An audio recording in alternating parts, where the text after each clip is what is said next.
Hello, everyone, and welcome back to yet another Fridays with Mrs. Ginny. I am your host, Mrs. Ginny, and being that I am over here on Chaotic's channel, I know that there's going to be a few new faces, and so what I like to do here on Friday nights is talk about a wide variety of things. I talk about primarily Christianity, theology in that realm, but every so often I will dive into another aspect.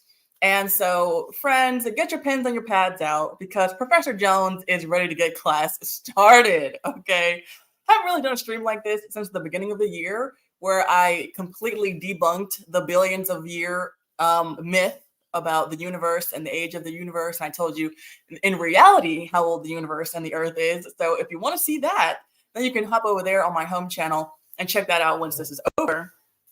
But what we are going to be talking about tonight, friends, is atheism, of course. Okay. We're going to be talking about how atheism has somehow, I mean, honestly, I think the guy who made propaganda what it is today, George Bernay, was that his name? Something like that. I can't remember.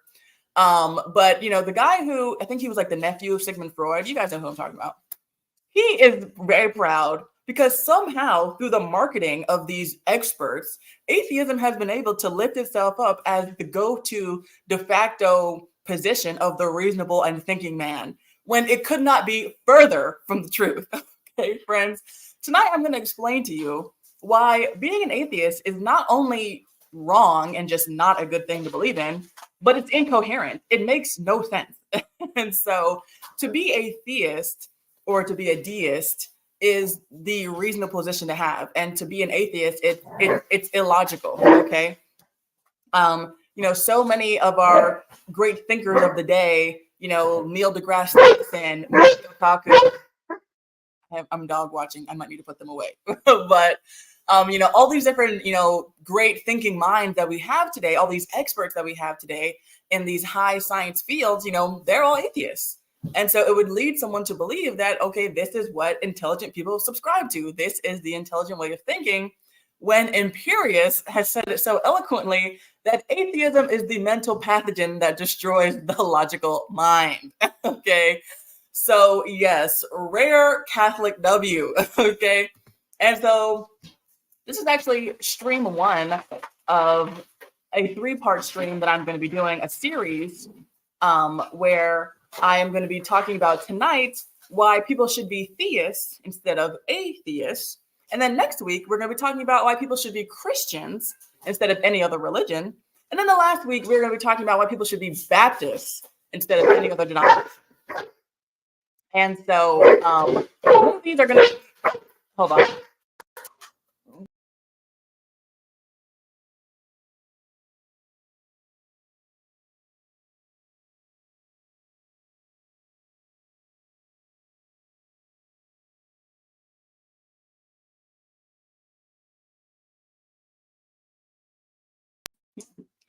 Okay, so I tried. It's not going to work. But anyways, so yes, friends, tonight is going to be the first installment of a 3-part series where I'm going to be kind of narrowing down why you should be a part of certain groups. Because today people are really against labels and titles, but I love them. You know what something is by its title because it's not something else. Okay, so I am an independent fundamental Baptist, and I'm not a bunch of other stuff. Okay, so that's how you know what I am, and that distinguishes me from something else. And so we're going to get into that. But yes, friend. And so Mike, he says, drop the link. I will be dropping the link. Okay. I have a presentation I want to do. Okay. First, but I will be dropping the link. Atheists welcome, call all your atheist friends so that way they can come over here and try to smack me down with facts and logic. But you will see by the end of this that atheism has completely, the emperor has no clothes, friends, when it comes to this worldview. That it has not been what it has been perpetuated as being. Okay. People want to tell you that, to believe in Sky Daddy is absurd and you're just weak-minded and you just can't handle reality. So that's why you have to have, you have to believe in a higher power that's going to come and make everything right, and that they're going to come and fix everything for you because you're just a weak-minded individual and you can't handle the real world. Oh, that it were so simple. But before we jump right in, I want to give a quick shout out to everybody who's been here on time. And so, OB, thank you very much. One of my newest Jeanettes. And Beak, probably my most loyal Jeanette. Okay. Always great to have you. Thank you so much for being here. Dontarius Jones, I'm not familiar with him, but thank you for being here. Tony the Baptist, another great content creator. He's primarily on TikTok. So if you're on TikTok and you want to have some good Baptist content, then he is over there. Lawrence, good to have you. Thank you so much for stopping by. Corny, thank you for popping up. And yes, get these likes up, friends. We got to make sure that YouTube knows that atheism is a dying and dead belief system. Daniel, Austin, yeah, and a couple new people. So good. Oh my gosh. Anyways, let's get right into this, folks. So the premise that I want to bring is that for about the last, I want to say just a rough estimate, like the past 200 years or so, what we've had in the Western world is philosophers masquerading as scientists, okay? And so they want to bring all these thought experiments into the science world, and they want to say, oh, well, God's not real because, a God like that, a God like the Bible, that the Bible subscribes to, he would be too mean. We don't need God because we have evolution and we have scientific discovery. And so God is outdated and all these different things. When in reality, friend, and let me be the first to say, okay, you can't prove that God exists by going into the laboratory and getting out the beakers and the test tubes and coming out a few weeks later and say, here, we found the God particle. Okay, we found the Holy Spirit. It's a molecule. It's on the periodic table. Okay, I understand that. I'm not going to just sit here and try to tell you that, if science is your end all be all, if, the material world is your end all be all, then you can somehow figure out a way that takes the leap to God, okay? Because the Bible says that without faith, it is impossible to please him. So no matter what, you believe, about the universe and the world, if you're going to believe in God, it's going to take a step of faith, okay? You're never going to get the whole way there just by science. However, you're also not going to get all the way there to say that there is no God simply by being a scientist and being objective and letting the evidence take you wherever it leads. No, friends. So these people who want to get up here and pontificate to you about how believing in God is irrational, it's unscientific, you're a knuckle dragger if you believe in God because it's antiquated, that is a philosophical argument. That is not a scientific argument. And these people who want to say that and still claim to be scientists above all else are liars, okay? So the same way that no honest Christian could tell you that you can definitively prove Jesus Christ to be God and that the God of the Bible is the real God using science or, any type of mathematics or what have you, it's not reality. Okay. And there's a reason for that. The Bible says that, you have to seek God. And, you have to seek God and you have to have faith and you have to believe in him. Okay. You don't have to have faith and believe in something that is objectively true. Like I don't have faith that I'm sitting in this house right now. I just am. Okay. And so there's that. But it is extremely unfair to put this undue level of, proof that, oh, well, because you can't prove it in a laboratory, therefore God does not exist. Well, you can't say that either. Okay, so I just want to lay that groundwork down for that, okay? And so the reason that is important is because you can't get to, a specific deity, okay? You can't get to the God of the Bible by just using science and observing the natural world, okay? However, you can get to beyond a reasonable doubt that there is a creator, that there is a designer, as Aristotle said, an unmoved mover, an unchanged changer. You can definitely get to that point by just, looking at the observable world around us, which is why I almost forgot. to put my banner up, which is why my banner for today is Romans 1, verse 20. And let me pull that up for everybody so we can all take a gander at that, because it is just so timely and true. So let me pull this up and share my screen. And it says here, hold on. There we go. And it says here that for the invisible things of him from the creation of the world are clearly seen. Okay, friend, God is not hiding from you. Okay, if you want God, he is making himself readily available to you.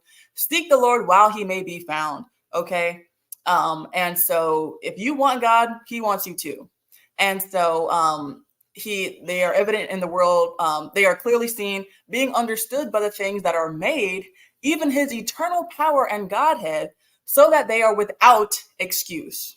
Okay. And so when judgment day comes, these atheists, they're not going to have an excuse. They're not going to say, oh, well, when I did my research, when I looked at my peer-reviewed studies, when I looked at my different, tables and charts, I just didn't see any evidence for God. Wrong. And the evidence of God is clearly seen. It's all around us. And so I am going to be giving you guys just some examples, and you guys are probably very familiar with them in general. You might not be so familiar with the different minute, the different the specificities of them. But, everybody in here is like, older than me, most likely. I'm always getting criticized for being so young. So I'm sure everybody in here is older than me. And so a lot of you guys have been to college. So I'm sure I'm not going to tell you anything that you have never heard of at all. But I'm just going to bring it to your mind and just show you some simple facts that show that to believe that there is no God, to believe that there is no creator. And then when I say God, I'm speaking loosely tonight. Okay. So usually when I'm talking about God, I'm speaking about the God of the Bible, the only God in reality. But tonight when I'm talking about God, I'm just talking about a creator. Okay. So like I said, we're not going to make the leap to the God of the Bible just yet. That's not the point of tonight's stream. But this idea that there is no designer, this idea that there is no creator is nonsense and totally unjustifiable. And we're going to prove that using actual science, okay? Using what you can look at and observe, because that's what science is, folks. Science is a specific thing, okay? The category, the study of it, the career field, it's a specific thing. It's like, I don't know the exact definition, but it's like the study of the observable, testable world. If it's not testable, observable, repeatable, it's not science. Okay. That's philosophy. Okay. So I'm going to be talking to you about actual science and things that can be seen, tested, observed, duplicated, what have you. And using real science, we can deduce that beyond a reasonable doubt, good night, beyond a shadow of a doubt, in my opinion, but beyond a reasonable doubt, that there is a creator. And so let's jump right in. And so there are a lot of arguments that people will use to try to justify a creator, try to justify a deity. There's the ontological argument, cosmological argument, moral argument, different ones. And those are all fine in their own right. But personally, what I felt to be the most compelling and the one that you really couldn't squeeze your way out of it, because it is the one that relies on science. And I believe that the God of the Bible is the God of science. I'm not anti-science because I'm a Christian. I'm pro-science. I'm just not pro-science falsely so-called and hogwash and junk science.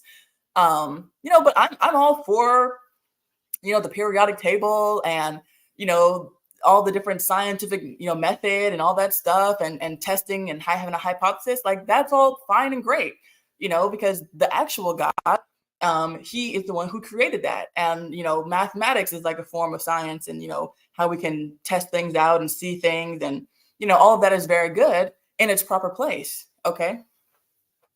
And so when it comes to actual science, what we have are things like laws. Okay, so we've all heard of like the laws of physics, the different laws of, I have here a list, Newton's first law of motion.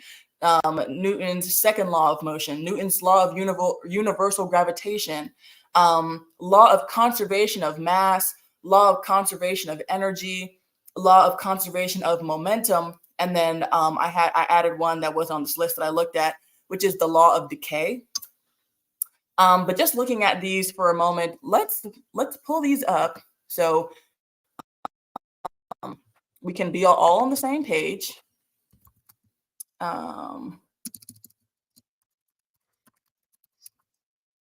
Okay. Okay, so let me pull this up for us.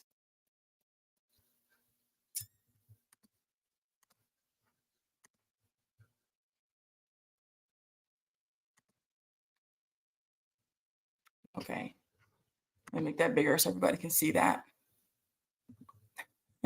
And I know that a lot of people have beef with NASA, but let's just take them at their word for right now, okay? But anyways, and so friend, I'm sure everybody in here is familiar with Newton's first law of motion. Okay, an object at rest remains at rest, and an object in motion remains in motion at constant speed and in a straight line unless acted upon by an unbalanced force. Okay. And so, this is just an example, but the fact of the matter is that the fact that we can even have these things known as the laws of physics or, laws of the universe proves that there has to be an ultimate lawgiver. Okay. The fact that we even have science as a field of study proves that there has to be some overlord, some designer of it. Because if things were completely at random, like they want us to believe, if things can just, happen at chance and, everything is just a matter of probability and it doesn't matter, there is no absolute finite, definitive, creator, then, there are no laws, a law would be that things replicate after their own kind. This is why there is no doubt in my mind that the child that's growing inside of me is going to be human and not an elephant or not a seahorse. Okay. That doesn't happen in reality. Okay. This is also why we know that men cannot get pregnant. Okay. Controversial for some reason, by people who have considered themselves enlightened, but, still a fact of the matter that that's just not how things work in our observable, testable reality. Okay. And so the fact that we even have these things that are observable, testable realities proves that there has to be someone who's pulling the strings and organized all of this. Okay. The fact that there are things where, Isaac Newton, he was one who, the apple dropped on his head. Pretty sure. And he, came up with the law of gravity. Okay.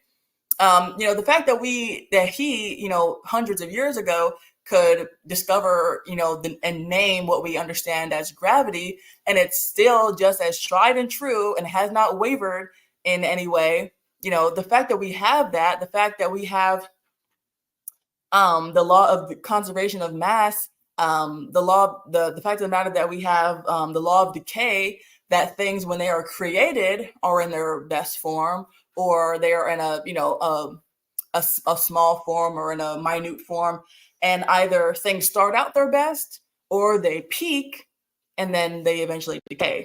But things, they never start off terrible and then eventually they get better and better and better as time goes on. Okay.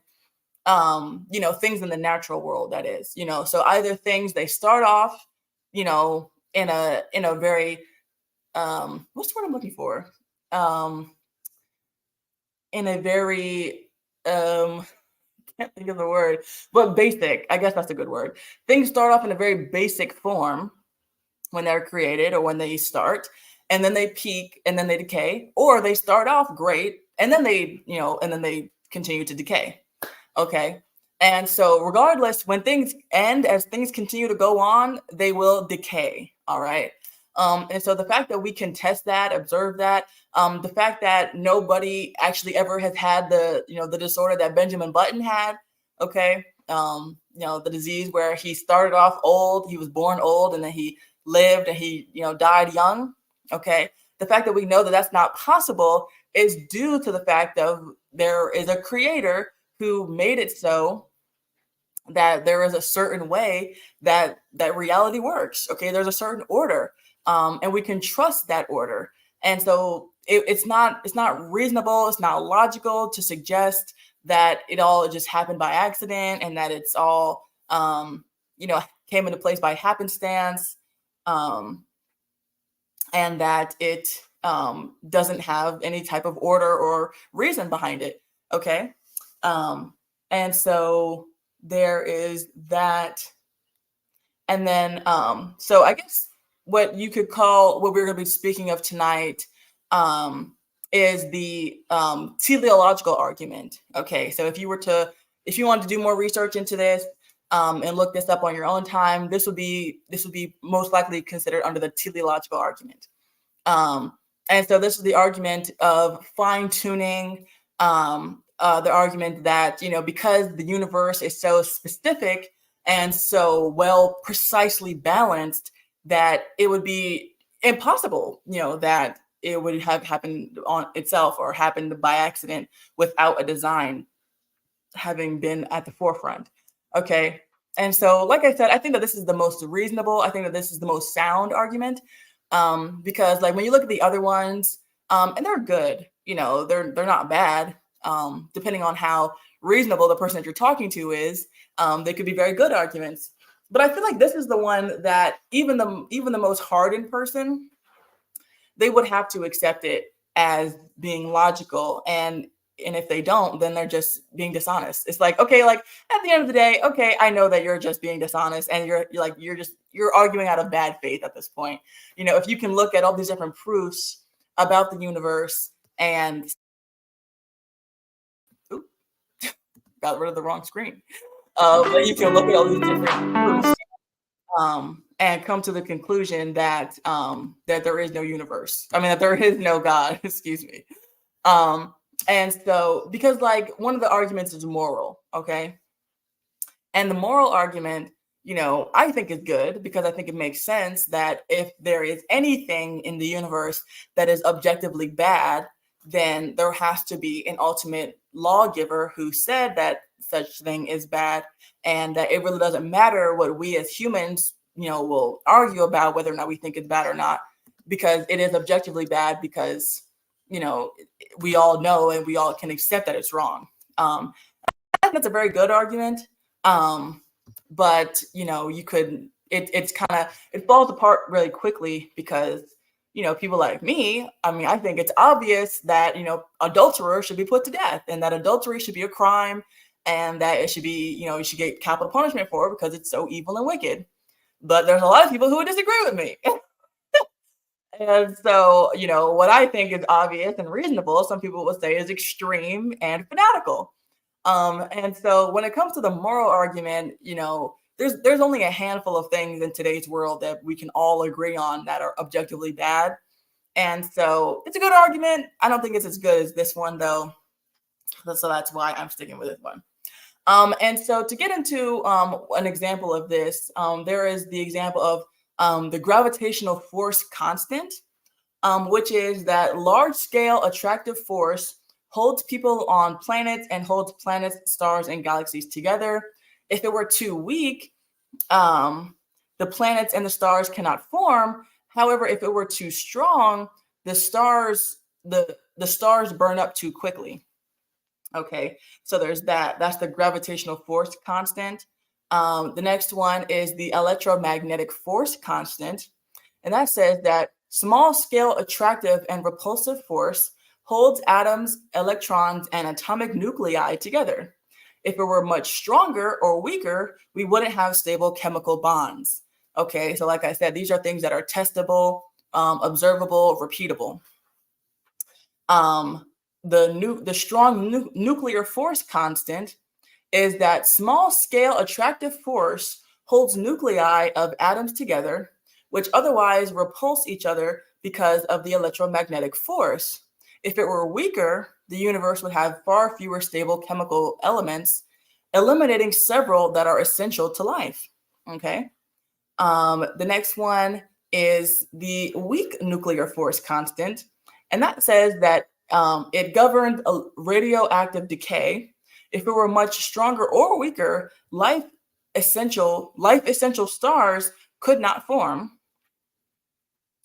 And then the last one that I have here as an example is the cosmological constant, which says that which controls the expansion speed of the universe, refers to the balance of the attractive force of gravity with a hypothesized repulsive force of space, observable only at a very large at very large size scales.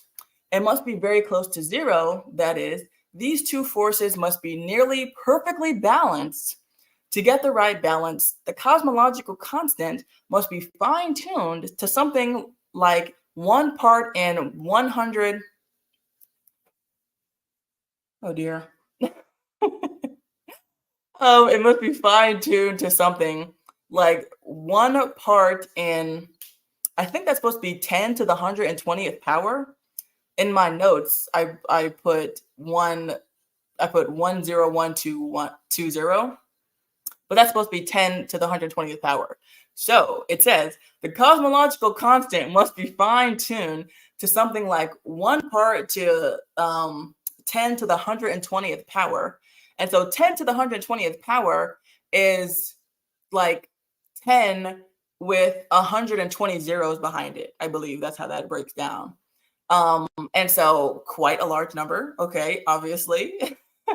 And lastly, it says that if it were just slightly more positive, the universe would fly apart, slightly negative, and the universe would collapse. And so the point of these is that, the fact of, we are so perfectly balanced in the universe, Earth as a whole, life, our spacing. We are the third rock from the sun. Okay. We are the third planet away from the sun. And so that didn't just happen on accident. Okay. We are perfectly placed in the universe because if we were a little bit closer, it would be too hot and we would burn up and life would not be sustainable. And if we were too far away, then we would freeze and life would not be sustainable. Okay. And so we are perfectly adjusted right away from the sun. We are perfectly adjusted right away, the perfect ways from the moon. Okay. If the moon were just a tad bit closer, then the tide would be too strong, the gravitational pull would be too strong, and things would not be right. If we were a little bit further away, the gravitational pull would not be strong enough, and people would be, floating off in space. And so, yes, friend. And when I say, just slightly or a tad, this is extremely, minute. The differences would be imperceivable, to us, because like we don't even feel that the Earth is moving under us. We're hurtling through the universe, the solar system, at a breakneck speed, but we don't feel it, obviously, because we're used to it. But so what I'm saying is like these measurements, they would be imperceivable, to us immediately, but they would wreak havoc. And so there's one, I forget exactly what the measurement is, but I think it was gravity. I think it was the one about gravity, where if you were to stretch out a tape measure across the known universe, and you were to put, what our gravitational pull is on, on an inch measurement, and then you were to move that tape measure 1 inch in either direction, then, life on Earth would be unsustainable. It's just like these completely, drastic changes would be made, if things were even just slightly, just within a hair's margin. Like, these margins for error are extremely small, okay, that we would have to fit into to have life sustain, and not just life, any kind of life, but the fact that we have all types of life, very delicate life, very complex life, and very, basic life. It's just a testament to where we are in the solar system. It's a testament to how things were organized, and how we've been specially designed to be here. Okay. And so there's that. And then another thing is how the universe is also expanding. Okay. That's something that has been, it was talked about, in the early, I believe, 19th century or the early 20th century, this idea about if the universe was expanding, but it has, come to fruition that it is. They have proven that the universe is expanding. And if the universe is expanding, then that means it had to have, started from a, minute and initial point, which means that the universe is not infinite. It means that the universe did not always exist. And so if it didn't exist always, then when did it come into existence? What created it? What made it want to be created? And then there's that. There was one about the sun. I forget the point. I forgot to write it down about the sun. But yes. And so all of these different factors, which you can see in the world, obviously, we can't see all of these. We can't see the different solar systems, and we can't see, how far away, different stars are. Because in our solar system, the closest star is about 30 trillion miles away. Okay. And so, people say that, we're going to explore the universe, we're going to explore the stars. And it's like, no, we're not. Okay. But anyways, and so, we can't see all of the different, galaxies and stars, but, what we can see are things, that go on like in the human body. Okay. And so going out from, a galaxy far, far away and bringing it right back down to home, some very specific things about the human body. Let me pull that up. That are very specific, and that, would be very unlikely that they would just happen by chance, and that, very, very, it seems to be very good design in the human body. Okay. And some examples are your appendix. Okay. And so for a long time, it was seen that your appendix was a kind of leftover body part from evolution. And that we evolved and we have, our appendix is just left over and we don't really need it. And so that's why when your appendix would burst, or, doctors used to be very trigger happy to remove somebody's appendix. Okay. But now what we understand, because eventually science, it always catches up with the Bible. Okay. Eventually was found out that your appendix is a part of your immune system. And so sure, you don't need it. But you also could live without your arms and legs, but that doesn't mean you don't need those either. Okay. So your appendix is not some leftover body part from our distant ancestors and what they used to have. And it doesn't matter. Everything in your body plays a role. It has a designated thing to do. And so I have especially been, very fascinated with this. Because like I said, I know there's some new faces. So if to anybody who's new, I am currently 25 weeks pregnant. And every week you can go online, or you can go on different apps, and they'll tell you, what your baby is doing this week, what's developing, how your body is changing, how the baby's body is changing, and all these different things. And so, the fact of the matter that, that the human being, comes into existence through, a man and a woman coming together, and, the sperm, which was often thought, prior, that it was the fastest sperm, but it's not necessarily true that it's the fastest one. It's a lot more likely that it's the strongest one.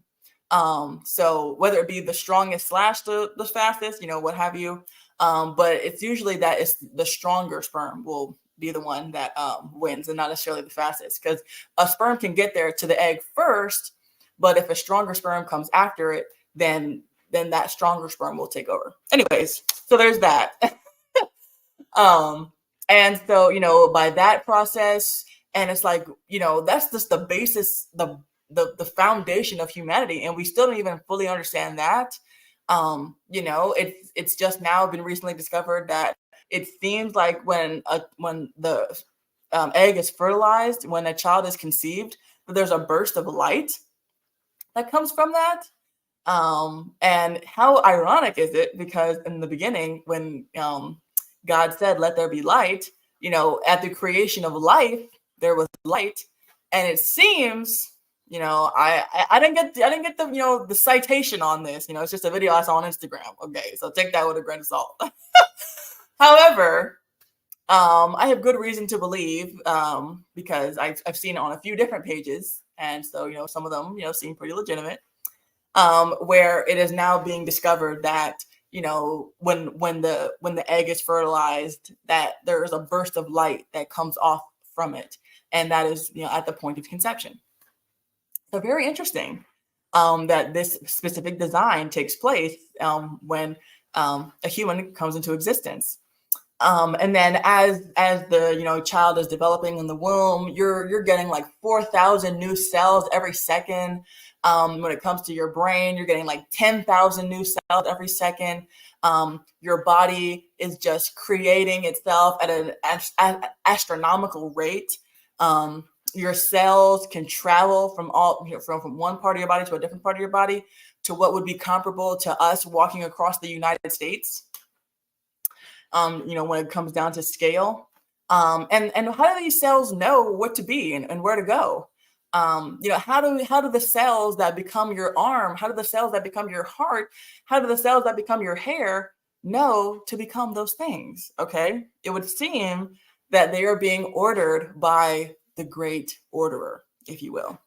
And then some of the pushback that you might hear from this idea, because I believe that there is a great orderer, there's a great designer, and people will say, well, some things are weird. The human body, we have blind spots on our vision. Why would a designer, do that? Why would he make a blind spot, or why would he make it so easy that breast tissue or certain other tissues are so easily susceptible to cancer? Why would he make, the mind the way that it is, where people are so forgetful? Why would he make us so limited in our reach or things like that?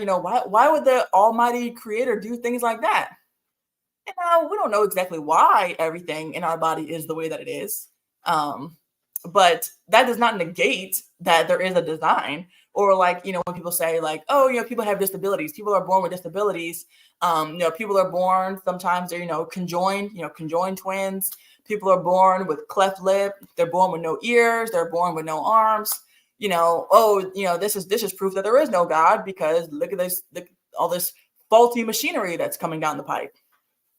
Friend, the exception proves the rule. The fact that we even know that a person is not supposed to be born without arms is proof that there is a proper design to things. Hello? Is anybody home? The fact that we know that if somebody has a hole in their heart, it's not supposed to be that way. Why isn't it supposed to be that way? Because the proper design of it, okay, is that your heart is whole. All right. That's how we even know that someone has a disease. That's how we know that someone is sick. Okay. If you have a fever of 101 and you're green and you're hocking up phlegm and you're coughing and you have like a wet cough, how do we know that you're not perfectly healthy?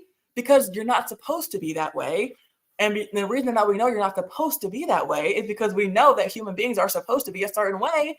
How do we know humans are supposed to be a certain way? Because there is a design, okay? Because we know that there's a specific order.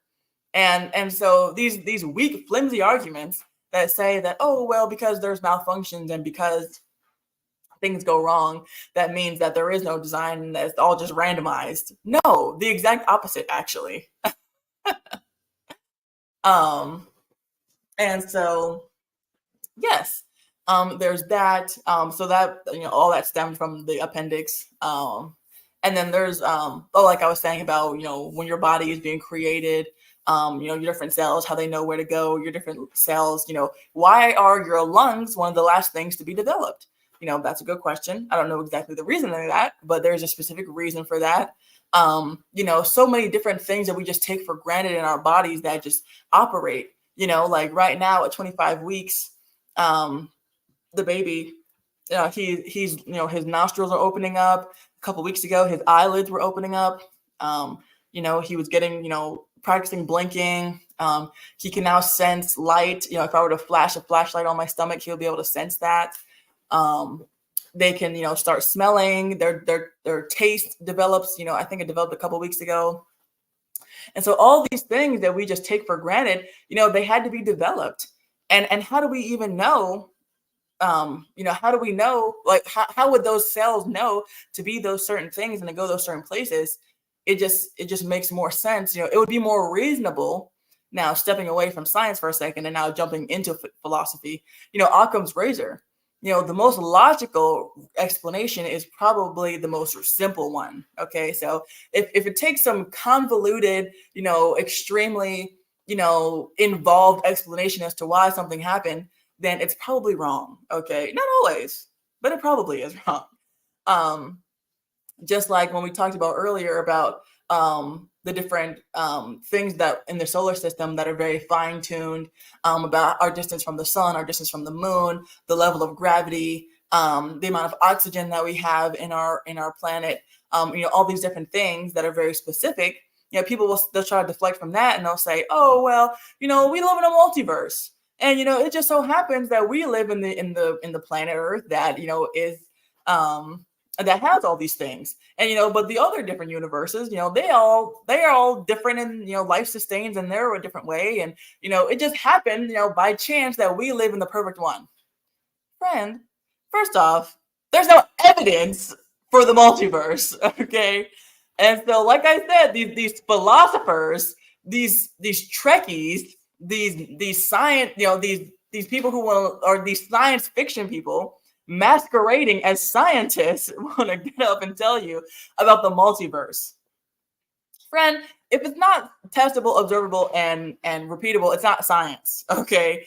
And so throw out your multiverse theory, okay, and just stick with what we know to be true, which is that we know that we have a universe, and that in our universe that things are very specific, okay, and that the chances of them going wrong, the chances of them being different and wrong and off are very high. Okay, so forget all that.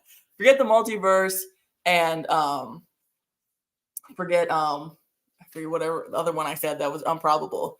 But yes, and so moving forward, back to the human body.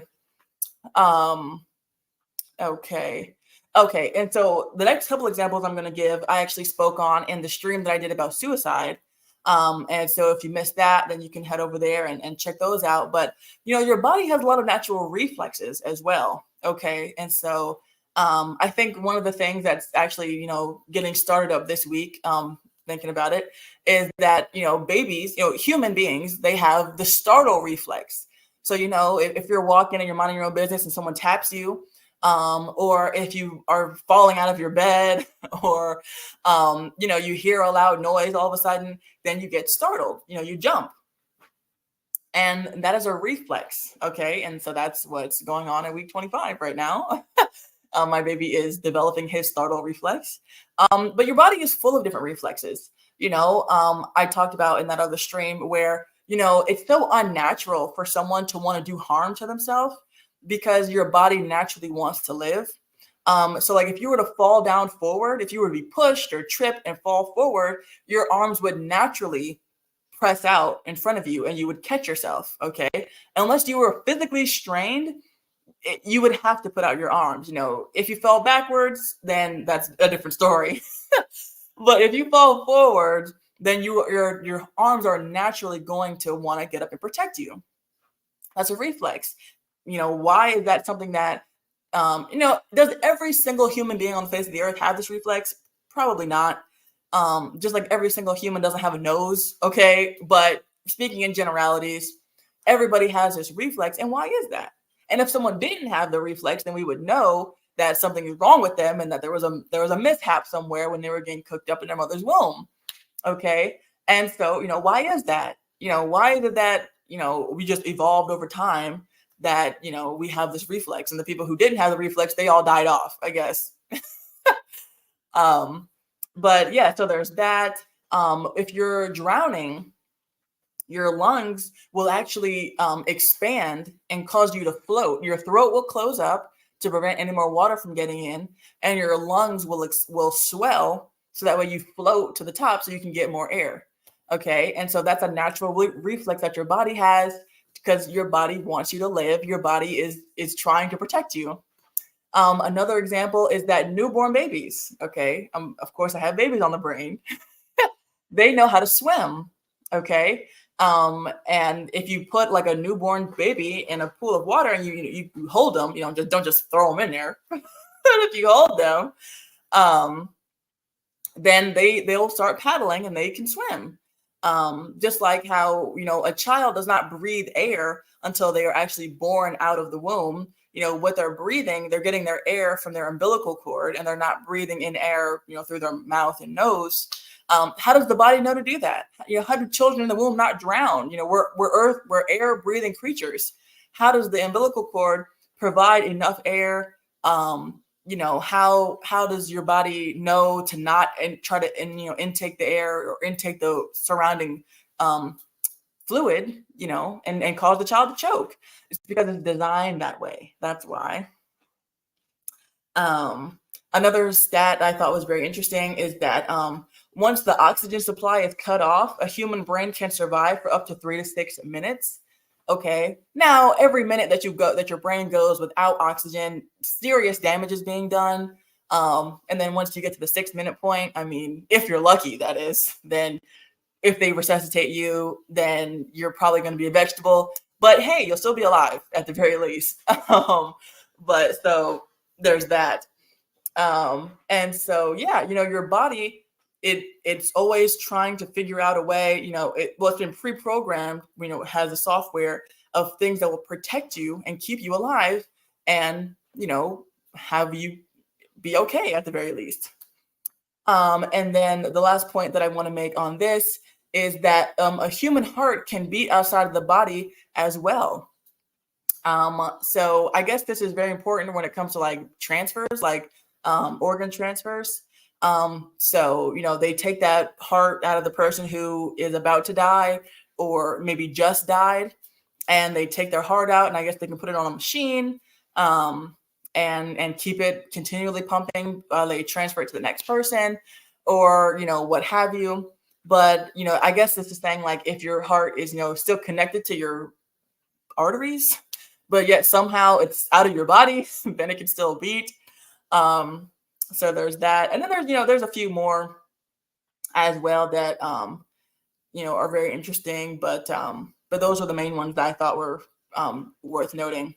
And so the time has come where I am about to drop the link. So I haven't been paying attention to the chat. If you're from the home channel, then you know that I don't really look at the chat when I'm talking because I get easily distracted.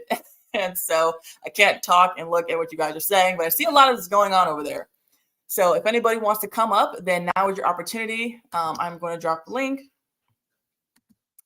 and I'll try to answer any questions, or we can, have some back and forth about anything that we discussed. But before someone comes up, I want to bring up another verse, which is 1 Thessalonians 5:14. So let me pull that up in the meantime while you guys collect your thoughts.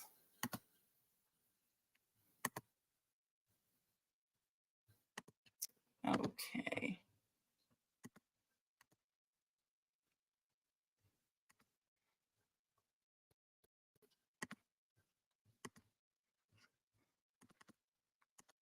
All right.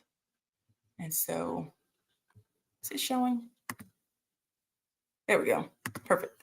All right. And so First Thessalonians 5:15 says, "Now we exhort you, brethren, warn them that are unruly, comfort the feeble-minded, support the weak, and be patient toward all men."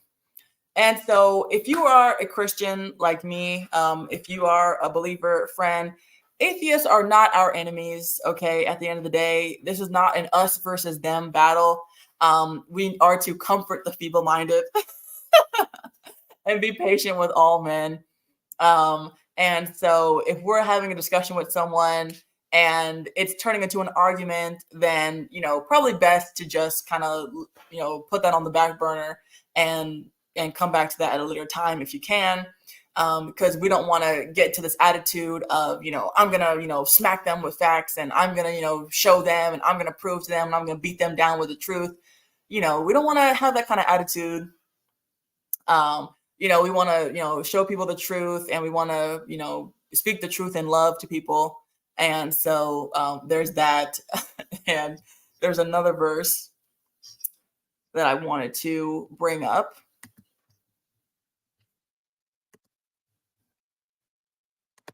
which is Revelation 22:11. And it says here, oh, hold on. Okay. It says that he that is unjust, let him be unjust still. And he which is filthy, let him be filthy still. And he that is righteous, let him be righteous still. And he that is holy, let him be holy still. And so this is kind of in the same vein of the other verse, in my opinion. So yeah, at the end of the day, when we're talking to somebody, if we're having a debate with somebody, having a discussion with someone, and they're just, not listening, they're not being receptive, then, there's another verse also that says, and a man who is an heretic after the first and second admonition reject. Okay. And so, we want to try to help people. We want to try to bring people to the truth and expose them to the light. But if all they're interested in is arguing, if all they're interested in is, going tit for tat, then that's not profitable. And so, he that is filthy, let him be filthy still. Okay. At that point, if people aren't just gonna, I'm not saying that they need to just immediately concede to your point. But you can usually tell if you're talking to someone and they are listening, they're trying to understand what you're saying, where you're coming from, trying to receive the information, like, oh, okay, like, I see what you're saying. Like, I disagree, but I understand. This happens a lot, when I'm talking to people who are, probably Catholic or, some other religion. Like, I understand why you're saying what you're saying. I understand why you feel the way you feel, but I still disagree. Okay. And that is where you can actually have a conversation with somebody, versus someone who just seems like they're intentionally being obtuse with you. And so there's that. So yeah.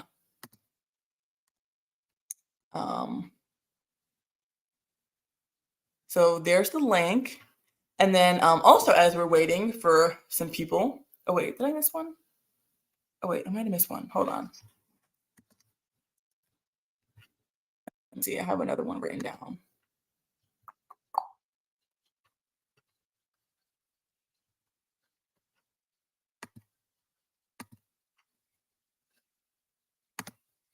Okay, let's go here.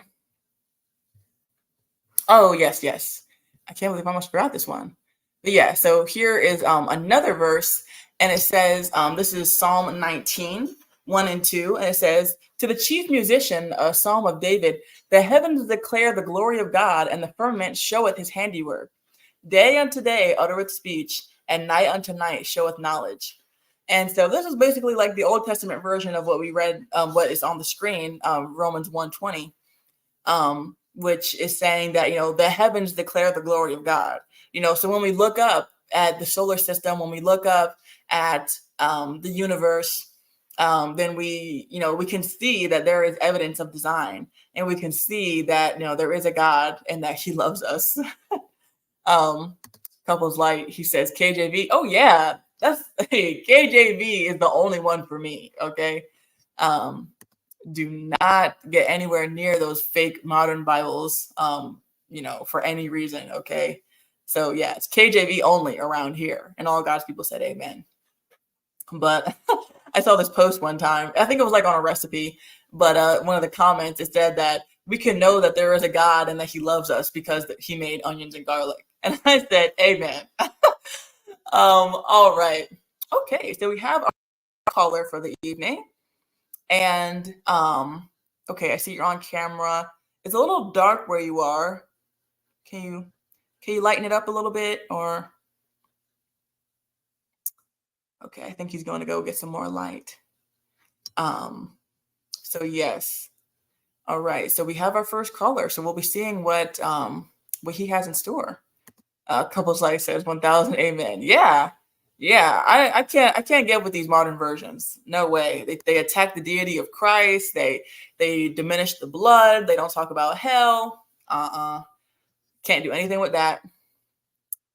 All right. Are you ready, Benjamin? I think he's still getting situated, but he says removes hell and blood. Yeah, yeah, they do. Um, and then Con Shonery says there are literally thousands of iterations of Christianity out there. We'll talk about that next week, actually. So hold that thought. But are there is the real question. CT, how are you this evening? Pretty good. That's good. You got somebody in the back, but their camera's so light. I mean, dark. I don't know if this is. Yeah, that's what I was telling him. I If didn't know this if you. person could like put some like turn a light on or something, you got to make sure. So what's going on? What's going on? I am having a great day. I've had a really busy week, so I'm glad that I can Uh, finally just relax right now. okay. Well, I'm just here chilling. You know, you doing a story about atheism find a cure. You know. Yes. Every like is one prayer, every comment is one thought. So everybody leave a like and a comment for thoughts and prayers for these atheists, and hopefully we can rid the world of atheism by 2025. You say read the what by 2025? Rid the world of atheism. Make America atheism free. And what's wrong with atheists? There we go. Because they're feeble minded. They have so much pride and arrogance with them. I mean, obviously EAE, he's an atheist, and Josh, he's an atheist, and so it's unfortunate, but they're not like the bad case studies. People like Richard Dawkins, people like Stephen Hawking when he was around, Christopher Hitchens. These people were just so prideful and arrogant, and they just Stephen had Hawking was prideful and arrogant. yeah. I mean, he was always He was criticizing well, no, believers. this. Oh, okay. Well, Stephen Hawking was, he wasn't mobile from grad school up until his death. So I'm trying to figure out how was a man who wasn't even able to move. How was he? How I'm just asking you, how was he prideful? Because he thought that his mind was so far advanced that he looked down on people like me who trust in a God that is going to provide and love them. And so it's really sad. Yeah, couples light. Another example is Matt Dillahunty. I actually talked to him on a radio show, sadly, and he was extremely belligerent and It, patronizing to me. it So is what radio show were you on? it's a YouTube channel called The Line. Oh, Um, it's pretty much all atheists, and they just do these different shows where you call in and you talk about certain things. And they banned me. I don't know if they banned me, but I am not going back over there because I reposted the clips that I did, and they told me that mhm. I had a copyright strike because I used their content. And I'm like, They gave you a copyright strike. they gave me 2 copyright strikes. Really? Wow. That's like violent. They have to like voluntarily do that. Yeah. They Wow. saw I reposted the clips of when I was talking to the host, and they Good. caught wind of it, and they were like, "You have to take these down." And I said, "I'm not taking anything down. Do whatever you want." And so they gave me a copyright strike. Yeah, can I ask you a question? Because I don't want to take over your show, but do you think Stephen Hawking is in hell burning? Yes, I do. Really? In his wheelchair? He's not, he's not in the wheelchair, CT. Anyways, how are No, you, Benjamin? I'm serious. I'm serious. I'm serious. I'm serious. I'm serious. Hold on. Hey, hang on. Hang on. So, what's my other question I want to ask you? Um, if you had not had a kid, you were gonna have a child. If they said, "Mom, I want to be an astrophysicist," what would you say? Um, there's nothing inherently wrong with being an astrophysicist. But being that he'd be my child, he would be extremely well versed in understanding that Christianity and legitimate science can go hand in hand perfectly well. Mm-hmm. Um, and so I would say, great. I hope you enjoy that. I hope you get some people saved in your field because your colleagues are going to be all atheists. Okay. Well. Okay. I'm just gonna chill on the panel. Those are my only questions. Sorry about that. Okay. So Benjamin, how are you this evening? Can you hear us? Oh, is Benjamin there? I think he might be frozen. Imperious, how are Well, you? Hey, good evening. Good evening. Good evening. This is my favorite topic. I'm glad you're here because I Good figured evening. that this would be one of the only Yeah, times we that got we that would actually. atheist CT on the panel. So I mean, we got some issues. We got to convert him over here. We got to make him see the light. I mean, I think we should bring up the Cologne cosmological argument. I think that would be the most convincing to CT. Why don't you bring that up real quick, Ginny? Well, I think you're kind of misrepresenting CT. CT doesn't identify as an atheist. Oh, he is an atheist. Yeah. I want to hear him say the Lord Jesus Christ is his savior. Uh-oh. That through him, with him, and in him, all things were created. Say it, CT. I want to hear it. I mean, I don't have to prove anything to any. I mean, you're a man just like I am, sir. I mean, I don't have to prove anything to you. Oh, not to me, sir. You have to prove nothing to me, sir. Uh-huh. Nothing. I'm not your judge, sir. Matt Diligenti is just he's a nothing too. Well, I like how Andrew made him cry though. Asked him how his husband was. Do you remember? Did you see that clip? CT? Did you see what Andrew did to him? I don't even know. I don't even know what you guys are talking about. Diligenti cried and ran away. It was all over the internet. It was viral. Even like, like massive channels. I'm talking like 10 million, subscriber channels were watching it. That's pretty hilarious. Yeah, Andrew Wilson completely made Matt Dillahunty fold up in real time. It was Yeah, I brilliant. mean, he wasn't even that mean to him. I mean, all he said was like, "How's your husband doing?" He was like, "Come on, like, geez." That's all it takes, CT. That's what I'm saying. These people are fragile, man. They're fragile, very fragile. Yes, they are. But it's because you have to convince yourself that you're your own god to be able to do the hedonistic, despicable things that atheists do.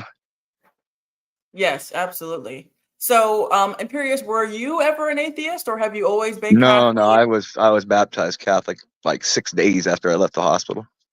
Okay, all right. We're So, cradle Catholics here. okay. So is this something you talk about?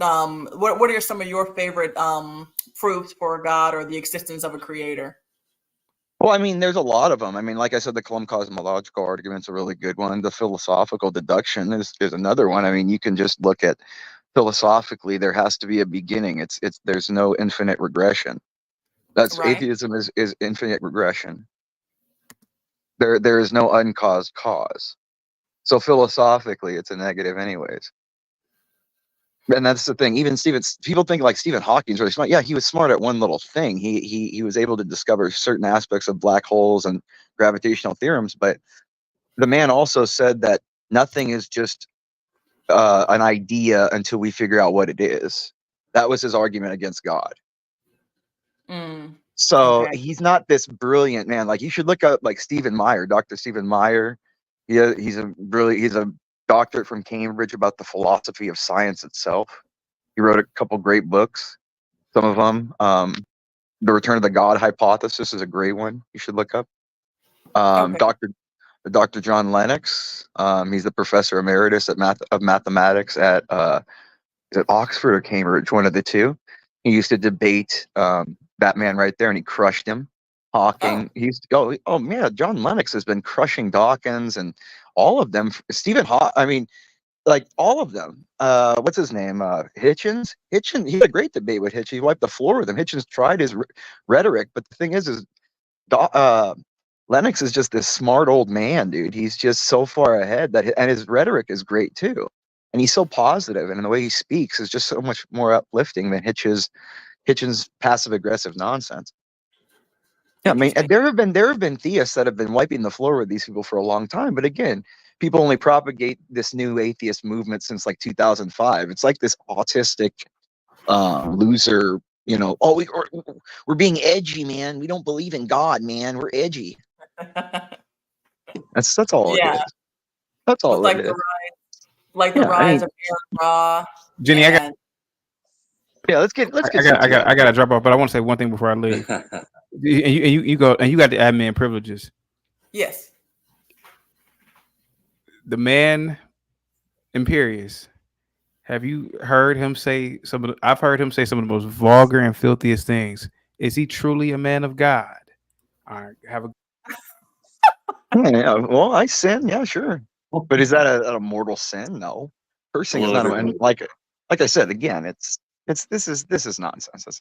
Like I said, if you technicality, you break the ninth commandment if you look upon a woman and even think of lust in your head. Sure. So I mean, that's a pretty hard sin to not break. I mean, I trust me, that's why I go to confession 3 times a week. I try, Oh. man, but Hold on. We got a super chat. Lord Geotron for the $2 says, "Little light, I am here. I am everybody." Okay. it's the savage Geo, man. I love him. Good Yeah. man. Well, hello, I'm sorry. Hello, everybody. Ginny, salute to you. Thanks for having me up. I just wanted to say hello to everybody. Hello, Mike. I don't know if we've been acquainted before. Are you an atheist or a theist? I'm a Christian, but I do go to CTs very often. I'm on his panel. I was on his panel tonight. Yeah. Okay. So we always chop it up a little bit. So friends of friends.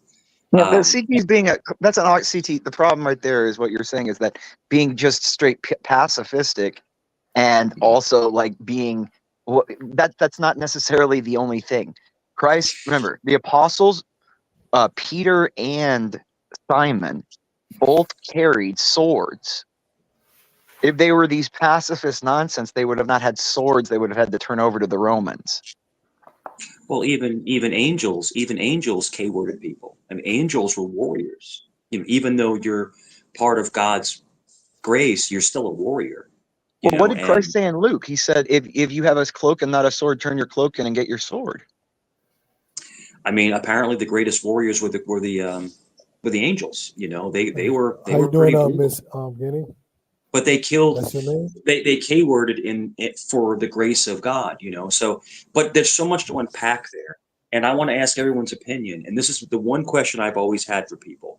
Now, I had a family member that went atheist for a while, right? But then they fell back into God's grace again. They did. They came back to Jesus, but what makes someone fall from grace? Is it because maybe they are messing up in life and they don't want to face God's judgment? It's easy to you ignore what you're doing and you start to fall into your own immediate like life and surrounding. You live in the moment. You know, like I was in college in my 20s. You think I was perfect? I was in a fraternity. I slept around. I drank. You know, I've done all kinds of stuff. But again, like I've tried to repent and be a better person for the rest, you know, for most of my life. I try to improve. I try to, you know, give to people. When I see someone, you know, that's homeless or doing something, I try to like give them stuff. I genuinely try to feel for people that, again, remember, you don't get to heaven without the letter of rec from the poor, man. Charity is the greatest virtue. It's the opposite of pride. the funniest thing in my life, this is just me, this is my opinion only. The funniest thing that keeps me trying to be, and I mess up all the time. I'm always messing up because God created. CT, kill and murder are two things. The translation is "thou shalt not murder," not "thou shalt not kill." Yeah. The Greek, CT. See, that's what I'm saying. Like murder and kill are completely different things. The only thing that the only thing that I gotta do the super chat. So Lord Geotron for another $2 says, a big shout out to Imperious and Mike. Yeah, hey, what's up, Geo? I saw Geo tear up somebody earlier. God. Yeah, Lord's a good dude. But the only thing that keeps me kind of on the straight and narrow is my fear of God. And it's not because I think he's going to hurt me. I think he's going to be disappointed in me. Like he's going to look at me and just shake his head. That's the biggest fear I have, is for me to let him down. So, Mike, you only believe in God out of fear? I couldn't hear you, brother. Sorry. You only believe in God out of fear? I fear his disappointment. I fear that I'm not living up to what he wants me to be. So you don't you don't believe him 100% then? I believe in God 100%. Because if you didn't fear him, would you still believe in him? If I didn't what? Hold on. Bring up Proverbs 3. Bring up Proverbs 3, Ginny. Ginny, bring up Proverbs 3 for this guy talking right now. Hold on. Bring up Proverbs 3, Ginny. Okay, hold on. I don't believe in none of that. So hold on. We got $5 super chat from Gary Grant, and he said, "Hey, Ginny, good topic. Why is this being atheist a sickness? It's a mental pathogen. It's not a physical sickness. It's a mental pathogen, a mental sickness. Why they say But atheists Ginny, bring up trying to okay. kill? I'll give you a perfect verse for this guy. Why? Mike doesn't even have to answer. Christ can answer. Put up Proverbs 3:9. Bro, Proverbs 3 or that's Proverbs just man-made Proverbs written 9:10. Sorry, Proverbs words. That don't mean 9:10. Sorry, nothing to me. Proverbs 9:10. Shut up. Proverbs 9:10. That don't mean nothing to me. Civil. You're I'm trying. you're going- He's continuously being autistic. No, Proverbs just let him- 9:10. Ginny, please, can you bring up on the screen? Let's hear something I didn't hear before. That's all right. Okay.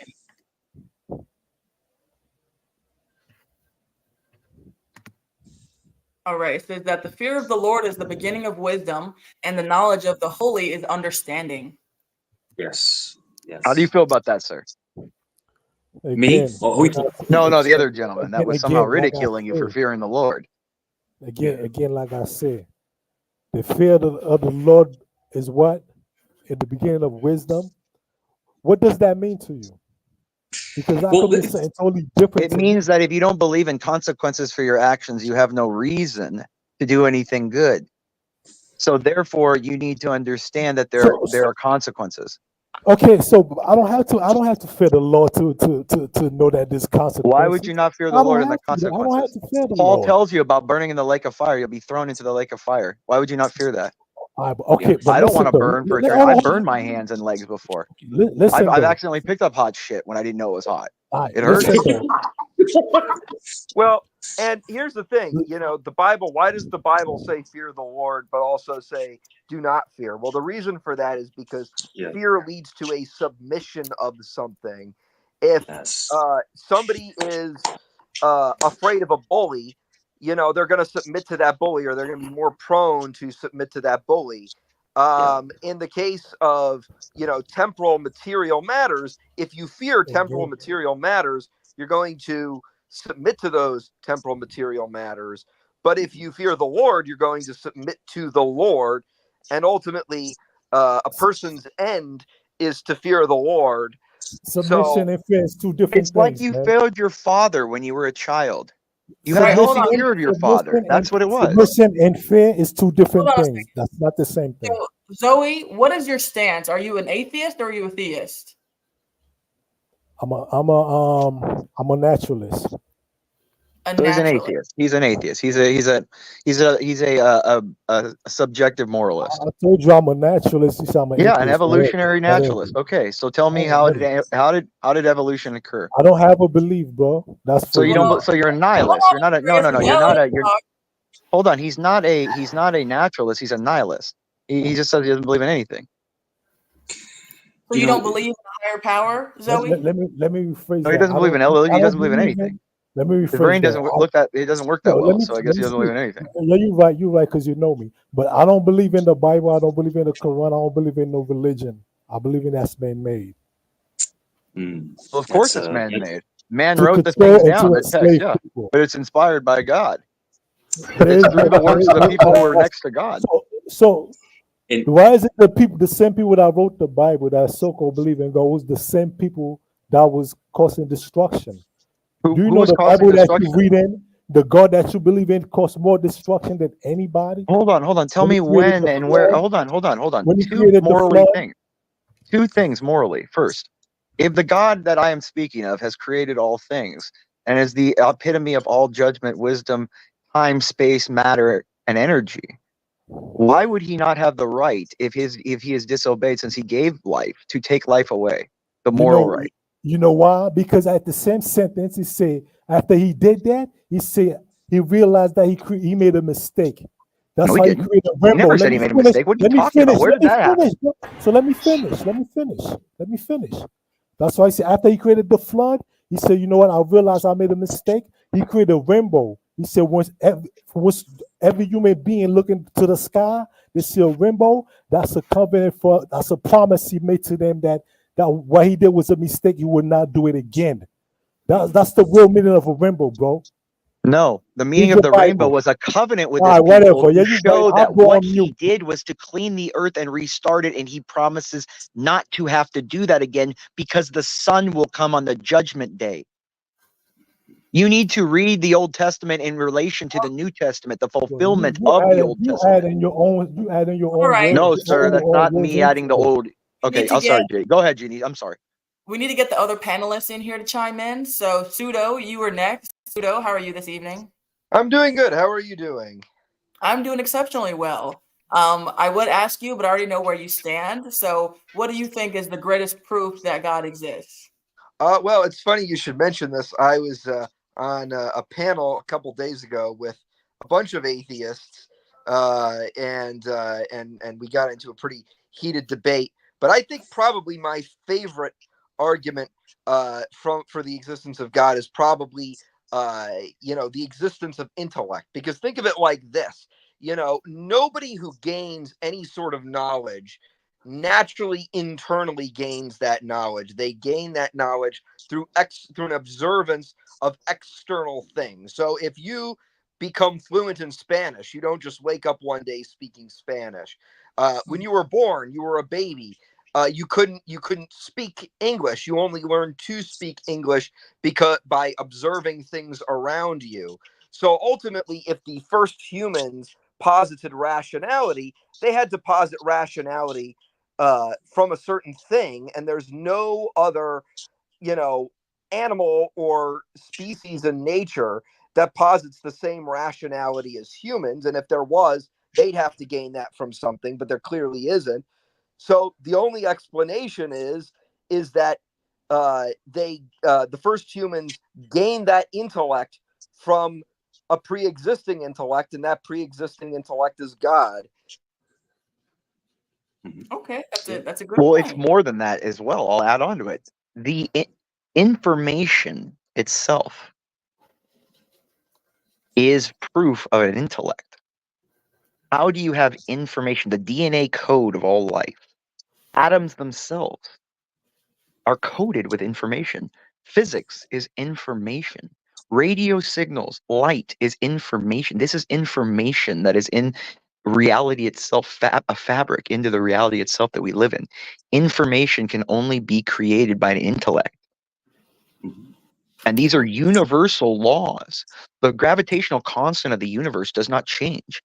In calculus, you'll learn this, that constant is not known why, it just is. And if that constant isn't there, the universe ceases to exist or never would have existed. Yeah. All right, we got another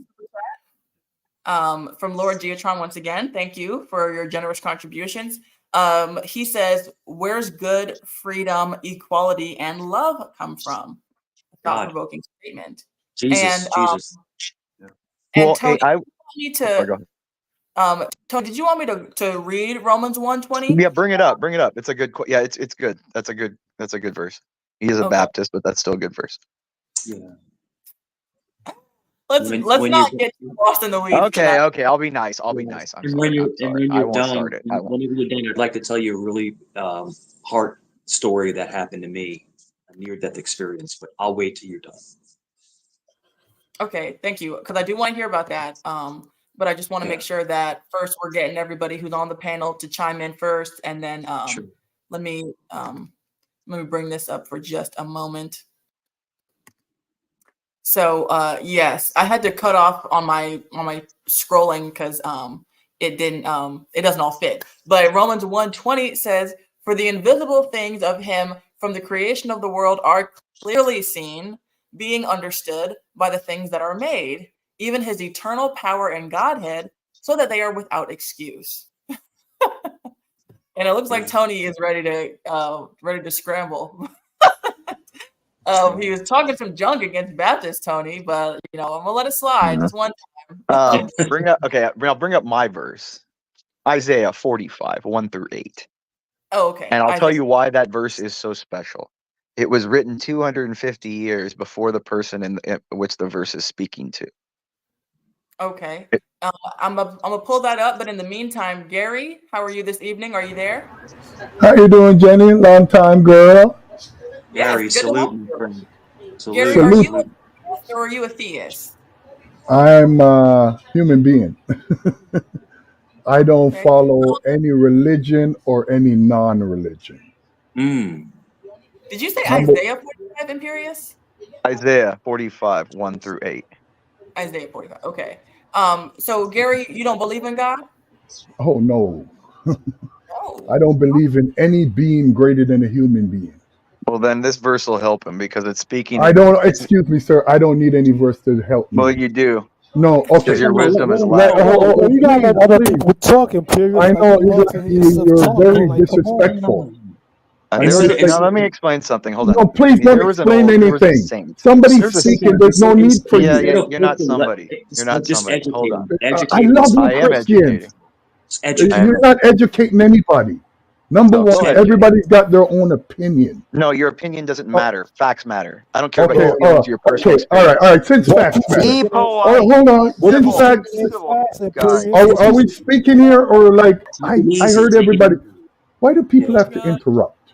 No, I don't take get it it. easy. Just listen to the information. Just take it easy. Let's not judge each other. Let's just I'm talk not judging anybody. as human Here's my beings. I'm not question for saying all you the are. I'm theists. not saying Here's you a are. question for the theists. Yeah. What proves your religion except for your Bible? Okay, if you're asking me the question, the proof is Yes. in my heart. The proof is what Okay. I feel. Okay, that's your answer. Next person. Okay.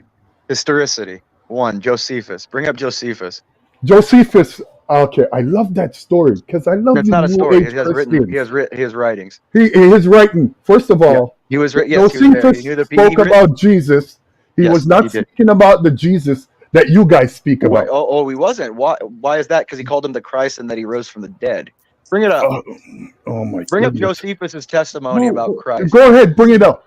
Yes, bring it up. Because most of you don't know anything about Roman Yes, history. I will. And he was a Jew and he saw it. Okay, So yeah, he please, go saw ahead. it. He was there. Go ahead. Why would a Jew who doesn't believe write about a man who rose from the dead and called him the Christ? Why does a man call himself a woman today? Because people like you Okay. walk around. They didn't walk around back then. Hold on. Centurion. Okay, so Gary, getting a little I'm sorry. off the topic because we're not really discussing how we get to the God of the Bible today. Okay, well, I just brought up a verse. I mean, he's coming on here dogging us. Okay, he brought up the heat. How did and now I he's dog now he anybody? wants to calm down. You So- don't come here to talk shit and then you get to say, "Oh, now it's too much for you."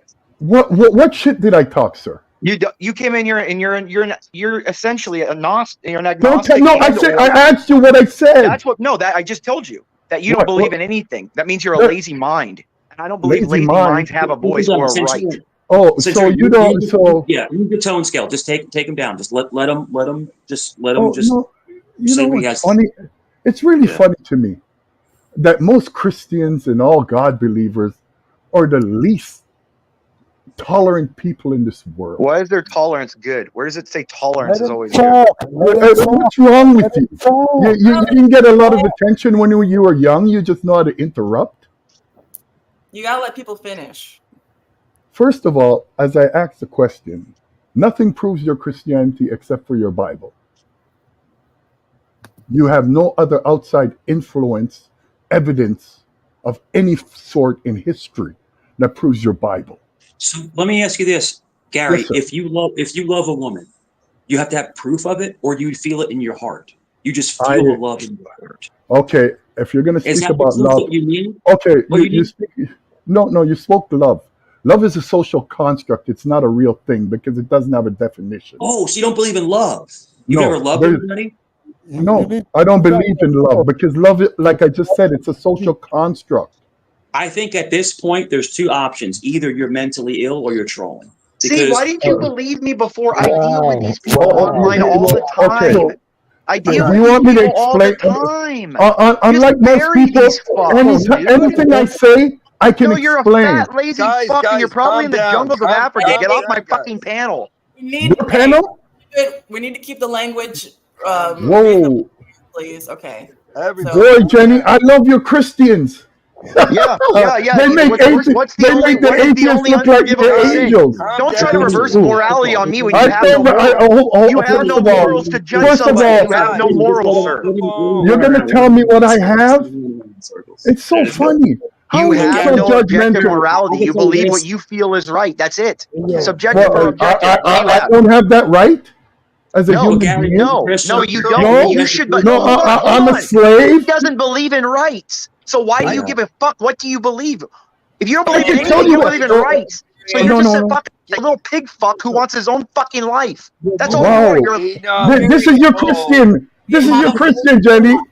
This is the guy that's defending Christianity. Wow. Yeah, and how many Right, lives have I right, saved with my no, donations? And how many lives have you taken with watching your porn with child pornography all around? That's I bet you do, huh? Okay, guys. Well, Hold I can guarantee you one thing, Mr. Centurion. I can guarantee you you're a I fat have done fuck. more for more Yeah, you've people watched more than you porn. I will can ever guarantee do you. in your Yes, life. you have. You've Guys, done can nothing. we take You this have down to nothing about to a give. one? I You've have done nothing to nothing and give. have nothing to give. Do you want to compare? Hold on. Yeah, I would Hold on. love to. Okay, let's pull our receipts.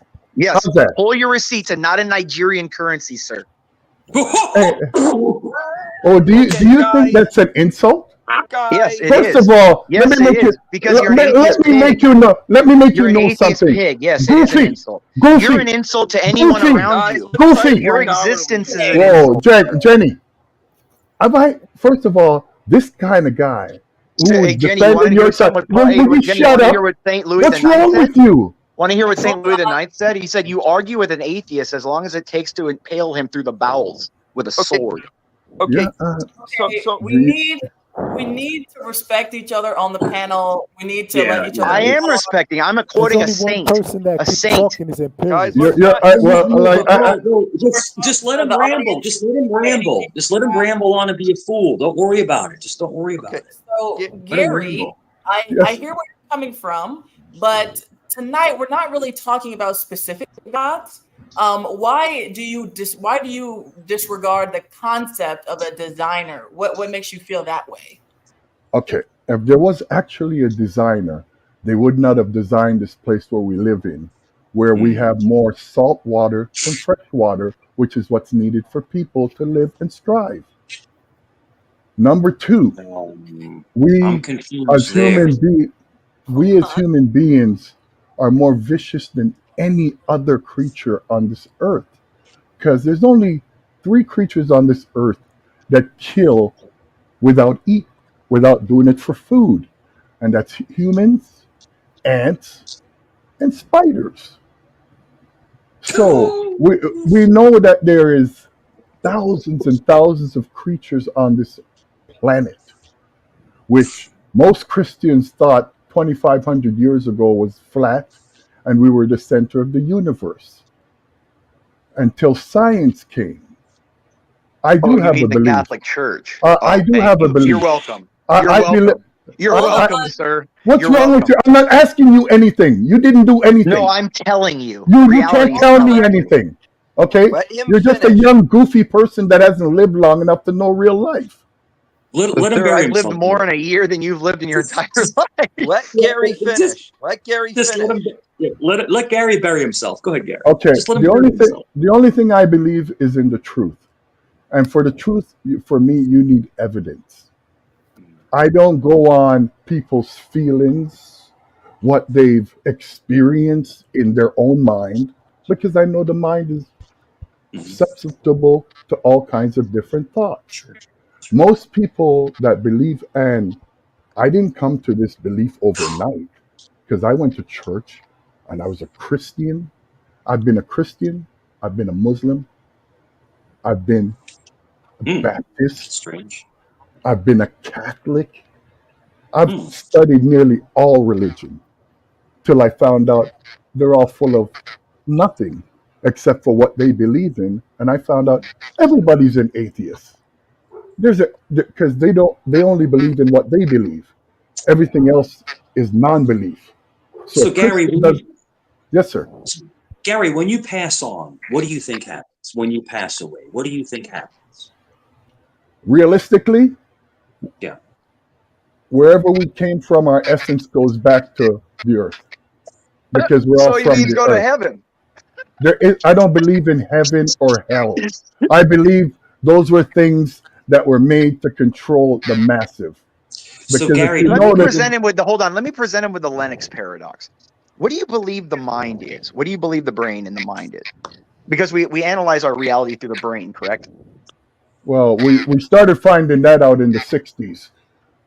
Well, Go okay, ahead. so am I correct that we analyze the universe and our reality through our minds, correct?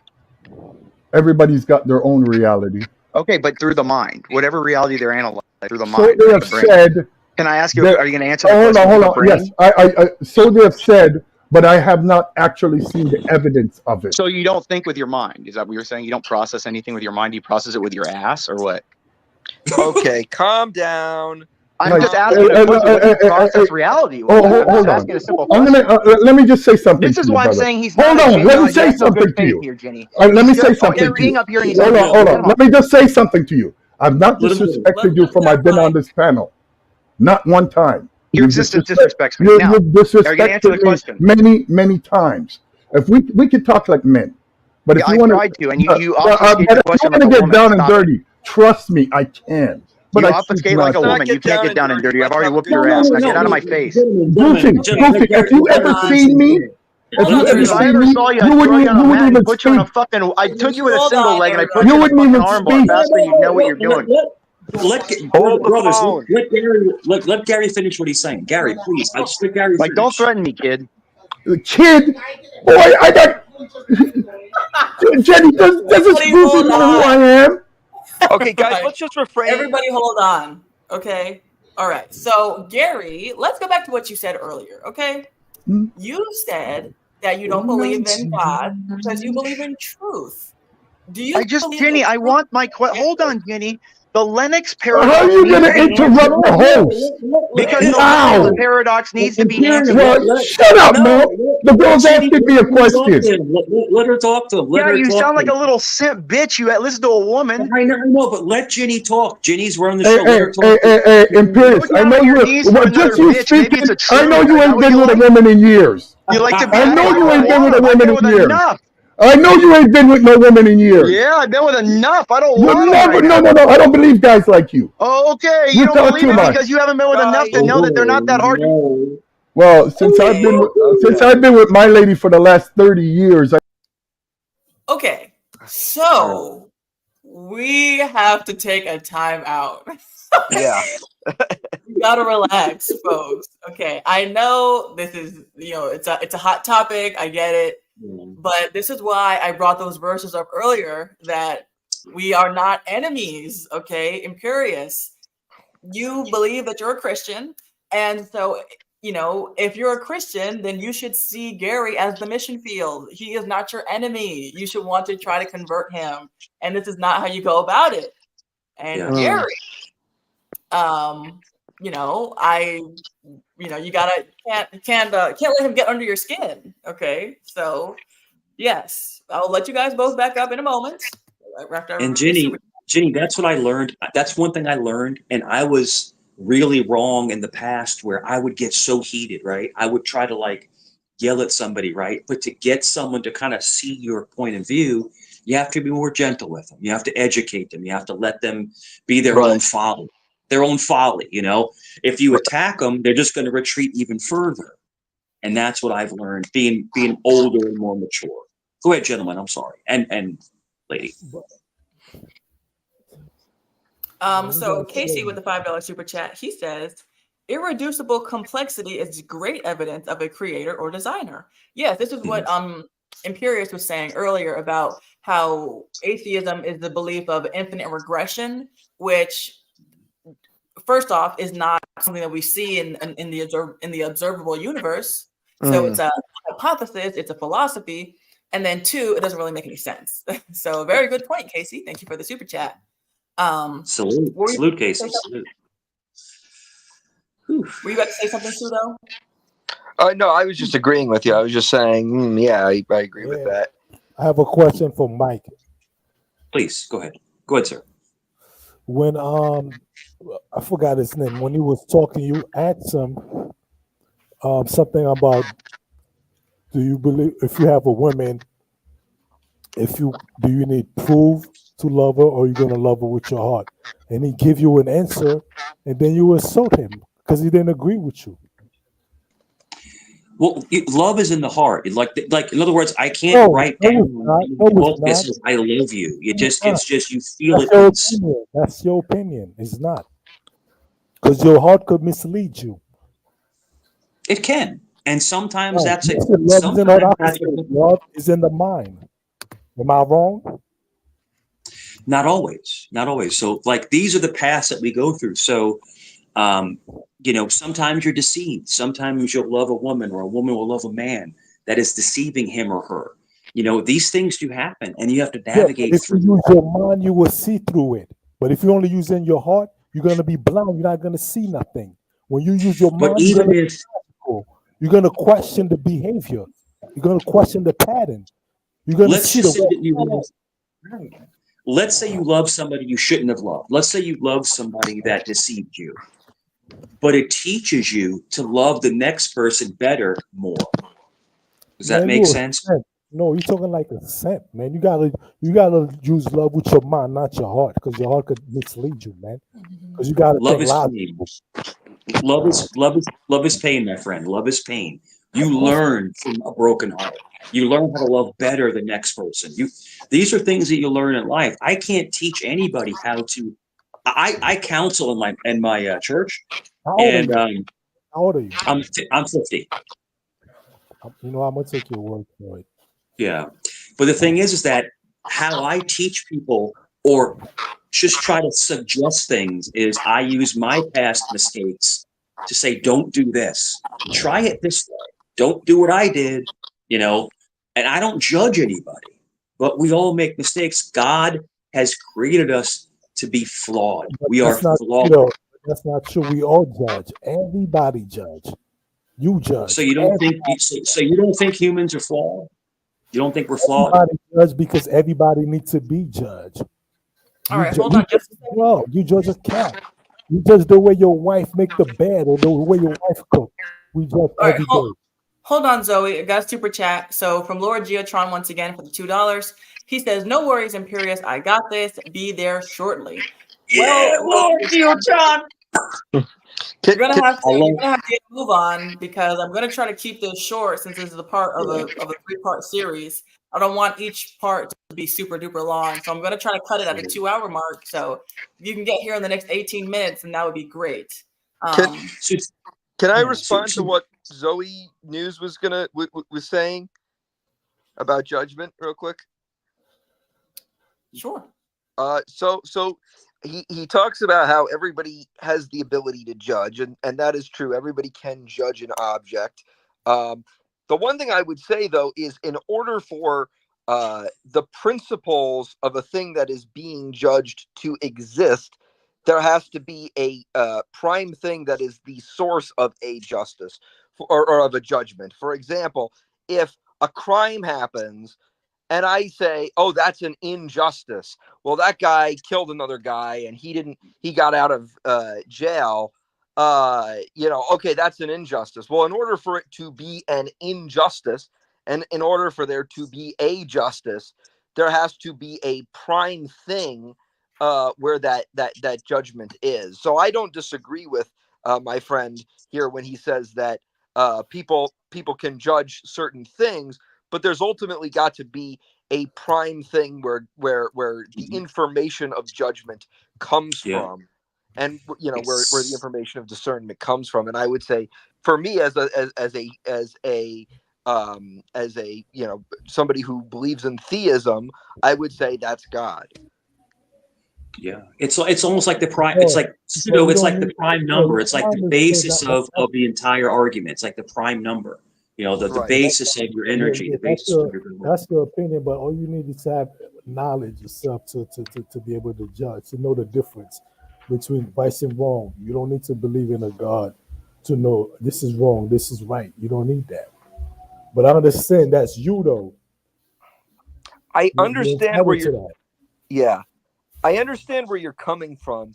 I would just argue, respectfully, I would say, in not just with God, but in nature in general, there needs to be, if you're going to judge something in a category, there needs to be a prime thing to judge from. It doesn't just have to Yes. do with God. Like, for example, if I look at a design for a building, and I say, let's say I'm a building inspector, and I look at a design or a concept for a building, and I say, "Oh, that looks all wrong." Well, if it's all wrong, there's got to be some model of how it's supposed to look in the first place. if it's just a normally looking building or just any building at all, even if it's a weird looking building, there's nothing for me to judge that it's wrong if there's not a prime thing to bring it back to, and to discern a judgment from. He can come back on, right? You Yeah. kicked him. So Gary, he says for the $2 Canadian, Ginny, are you gonna let me back? Are you gonna let me come back on? Guess not. I am gonna let you back on. Imperius had a paradox he wanted to give really quick. I just wanted to present this. I genuinely wanted to present this to Zoe, who says he's someone who believes in nothing but his own whatever. Okay. The genuine paradox is this. If you understand reality through your mind, through your brain, which is how all human beings understand reality, whether we look at the machines to understand what we're seeing, it still goes through our brain. The brain is a machine, a biological machine, correct? It's the electrical connection, right? The electrical connection. Hold on, it's a machine, correct? A biological machine, the brain. Yeah, it is. Why would you trust a machine that has no blueprints, that was put together by chance? Why do you trust your reality, your understanding of reality? That's my paradox. It's very trippy, son. Very trippy. That's a trippy. This is what I'm saying. I debate this at high level, so I'm just presenting different arguments, guys. No, it's great. You bring a good argument. You bring a good realization into, I'm sorry, but two rocks didn't come together, and all of a sudden we have these advanced species. To think that is ridiculous. There is a creator. I mean, I'm sorry. It's just what I believe. I can't understand how anybody can't believe that there's not a higher power. That doesn't make any, to me, it doesn't make any sense. Mike, I'm gonna speak for me. I never said I didn't believe no higher power creator. I said I don't believe in the Bible or the Quran. I don't believe in no religion.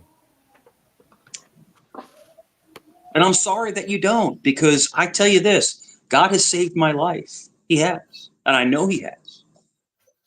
Well, because if it's not a personal, emotional, active God in reality and affecting the lives of the existence in the reality, there's no meaning for reality.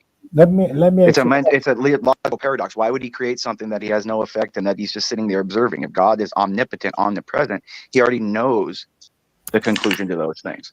Right, so you already know everything that's going to happen before it happens. So therefore, God going to be judging himself. If he doesn't give existence, beings, free choice, it brings up the problem with free choice. It makes no sense. Who gave us the free choice? God did. So free will. God. You need to have an uncaused cause, sir. We didn't ask for it. Or you have infinite regression, logical fallacy.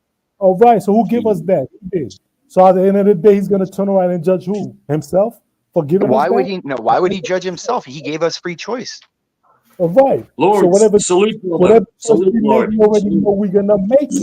You already know we're gonna make it. So you're gonna turn around and judge us for it when you already know what all endings are, but he doesn't know how we're gonna get to the one that goes. He knows all the endings. He doesn't know which one we're choosing. We are locked. We here, baby. So therefore, we are locked.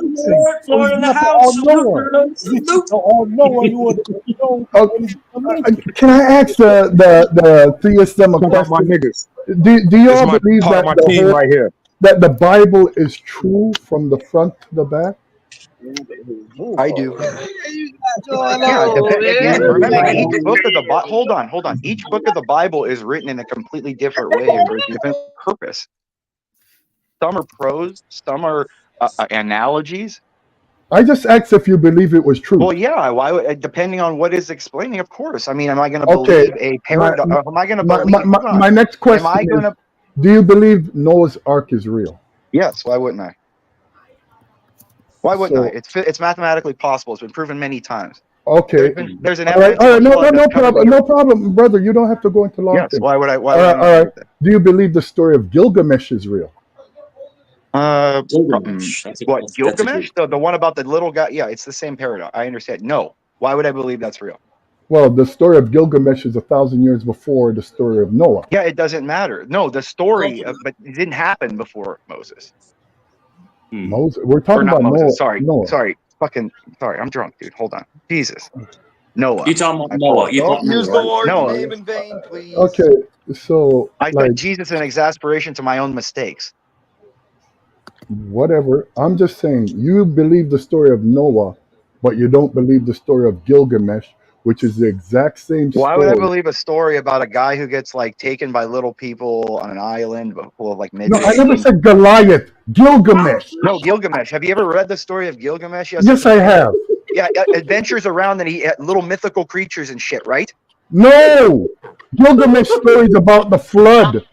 Yeah, Oh, you don't know mythical that? creatures in a story. Oh no. Whoa. Okay. Was Christ not a human being? That's why I know it's real. He was a man.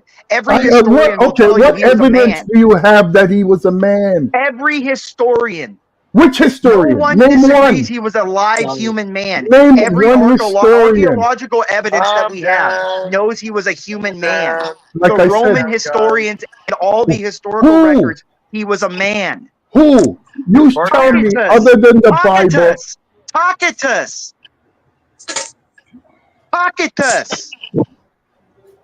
Oh, You know who Tacitus is? Okay. Can I ask a question? No, I don't. Okay, then shut your fucking mouth. whoa. Imperious, stop swearing. Like, I don't We probably should have understand. gone back to rule and discovery. We should have These finished you people these off. are the Christ-like people. No, it's Christ-like. These are the Yes, I'm Christ-like going to people. save you from yourself. I'm going to You ridicule don't you. have, I don't until need I nobody to break save you. me. I'm going to Sorry. save you from I yourself. can I'm save going to ridicule you myself. until I break you. I I'm going to can ridicule save- you until I break you You down. can't break Just me, like the bro. military does. I'll break you down. Like, young people can't break me. Because unlike you, I've been retired for almost 20 years. Understand? Imperious, Unlike brothers you, here. Let me talk. I've built my life you for take care of it. myself. Yo, let Lord jump in. Lord, what's up, brother? Jump in, Lord. Imperious, calm yourself down, bro. Your brother's here. Just stay calm for a second. I got you. Mr. Gary, you know I respect you. And I'm not gonna disrespect you. And if I say something that you vehemently disagree with, just bear with me as an older man, please. Don't worry. Just be I'll let you patient. finish. You go ahead, my brother. Just let me finish. And if you disagree with me, it's fine. I'm not trying to disrespect you. So you know I got respect for you. On the one hand, I gotta take Imperious side on the one thing, the belief in God.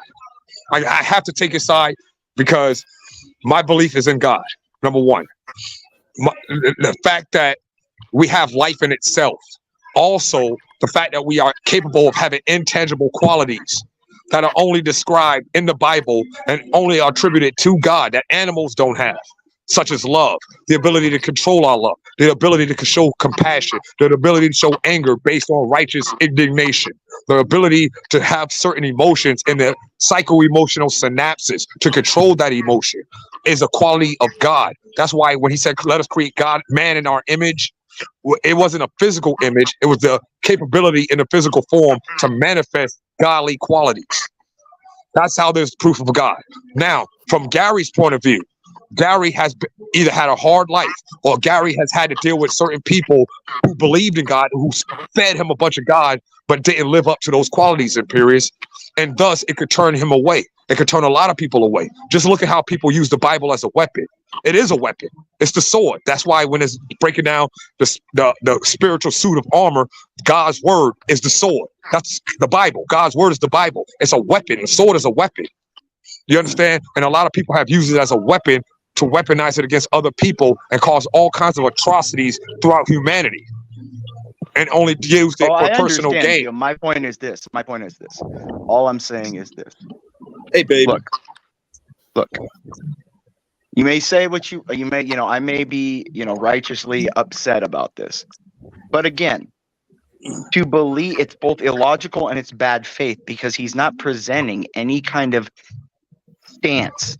He's just saying, look, yours are bad and stupid. I don't believe in anything, so I'm not wrong because I only believe in this as this, and you're all stupid. But here, in periods, you got to understand what I said from his perspective as far as what he has I get been that, through. but my point is this. I think this is where I'm coming from. It may not be him, bro. but men are craving discipline, order, structure.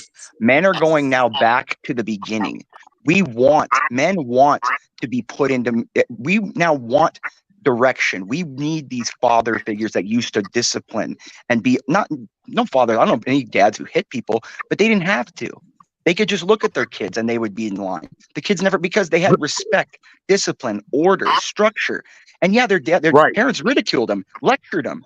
And sometimes that's what I mean. I get lectured all the time by my grandparents, parents. You think my father, who's more successful than I'll ever be, no matter what I do, won't lecture me? Yeah, that's how it is with me. I said that same thing earlier on the other show earlier today. My father's far more successful. My father's already a millionaire. I'm never going to make the millions that my dad made. I'm an idiot. I'll never meet up to my family members. No matter what I do. May I chime in a bit there, come on, please? Like, you got to take ridicule. Go ahead. And it makes you stronger, man. Okay, first of all, I've been where you all been. Unlike most of you all here, I'm born in the 60s. So that you all are telling me that I have to go learn. And for your information, Gio, I made my first million when I was in my I made my first million when I was in my Hold 30s. on, repeat that again, Mr. Gary. I didn't hear you. A car was riding by. My bad. I made my first million when I was in my 30s. Yeah, I just turned 36. Send me a cash app, Mr. Gary. Hey, No, you got to send me a cash app. You ain't celebrating my birthday. My birthday was last week. Hold on, let me finish. I grew up with my father and mother. Unlike most people, I achieved more than my father. My father was not a millionaire.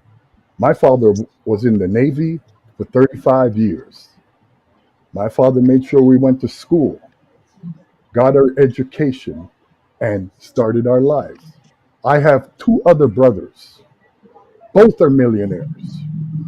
Understand? Yes, sir.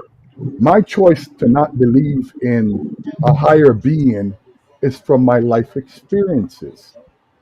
Everything that's what I was telling my brother in Pyrrhus. Okay, first of all, I have nobody that was beat me down and tell me this was bad, because I was a Christian at one point.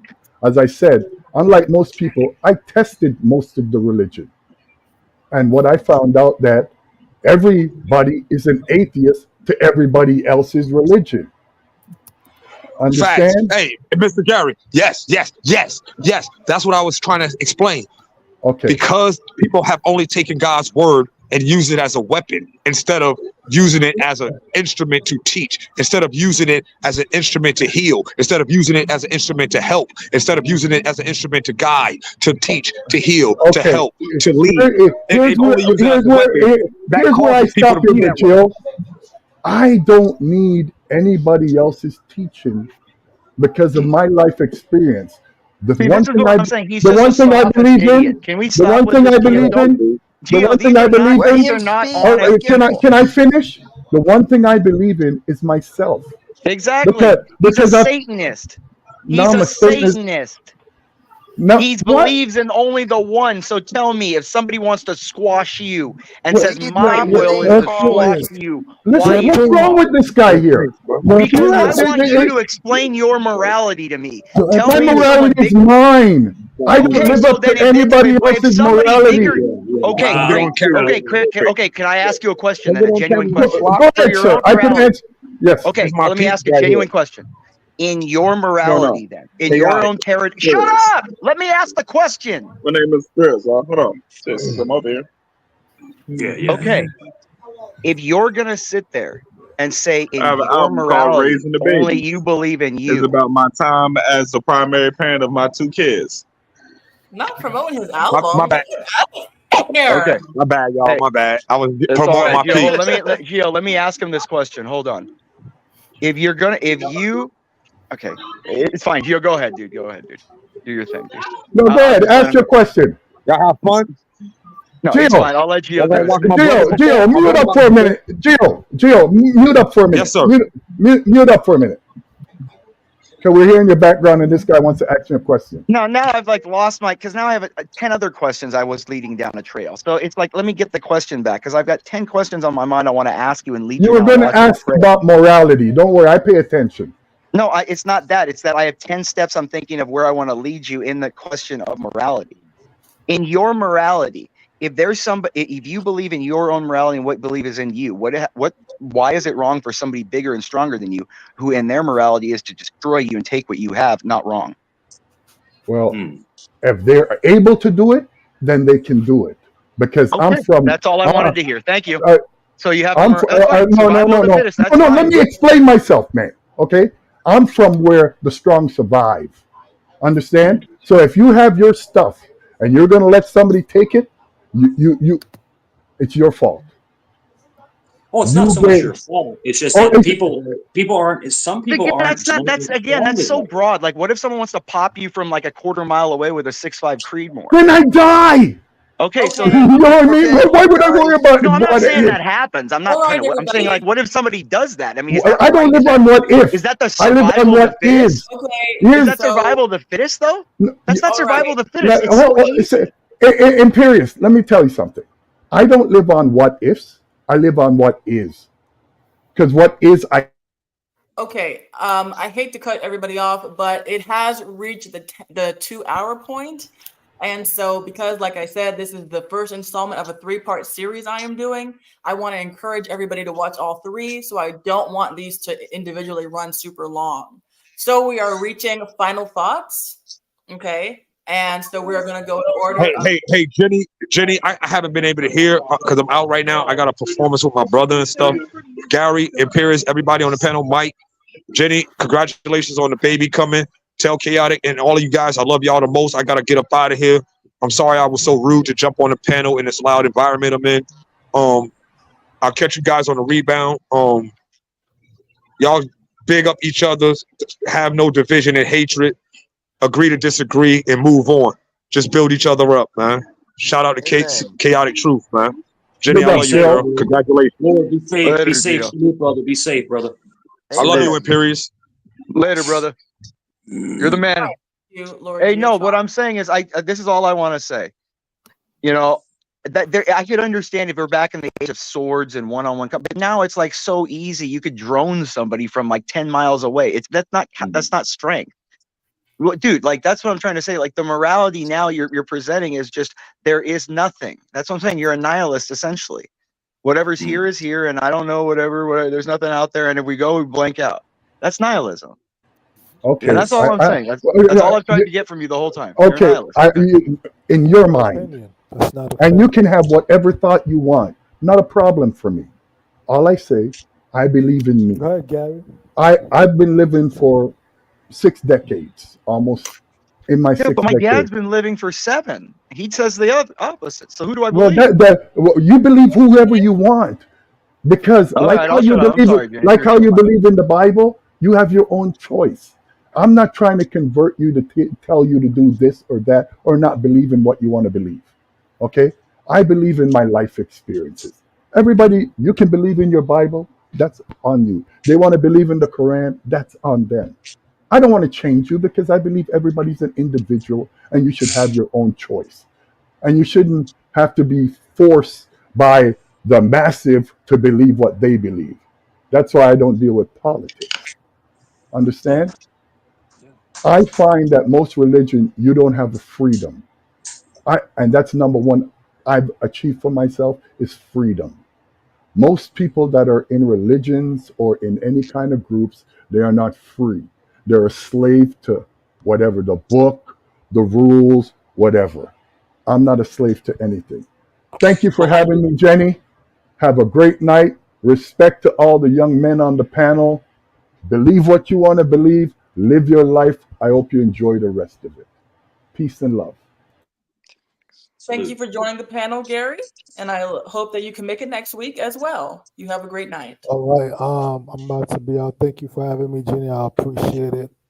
Just want to say everybody got their own mind to choose whatever they want to believe in life. Now I'm saying your Bible or what is the Quran, it doesn't make a difference. Now I'm saying whatever you believe in, as long as you want to live righteous. You know, it's all about living righteous at the end of the day. If you say one thing and your ways and action is not righteous, then you know, that's all all I right. want Well, to say. I have a good night. bless you, man. Hope everything is going good with you in your life. Bless you. All right. And Pseudo, would you like to go next? Sure. So this is just a final thoughts segment. Yes. Sorry you Okay. didn't get to squeeze in very much. Yeah. Yeah. I was gonna ask him some questions, but Yeah, I mean, Saint Thomas Aquinas famously said that anyone can know God. Even someone who doesn't believe in God can understand God. And he pointed to the works of Aristotle, who was, of course, a pagan. But even though Aristotle was a pagan, and even though he probably, unfortunately, wasn't saved, he still pointed out that many of Aristotle's arguments about the world and the functions of the world clearly corresponded with God. The theory of a first mover, the fact that uh, everything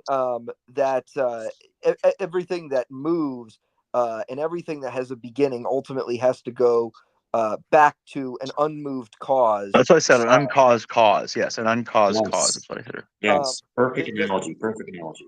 what I said earlier about intellect and being able to consume, the fact that no species can consume intellect except, or any information except from what is around them, and can't internally inject something.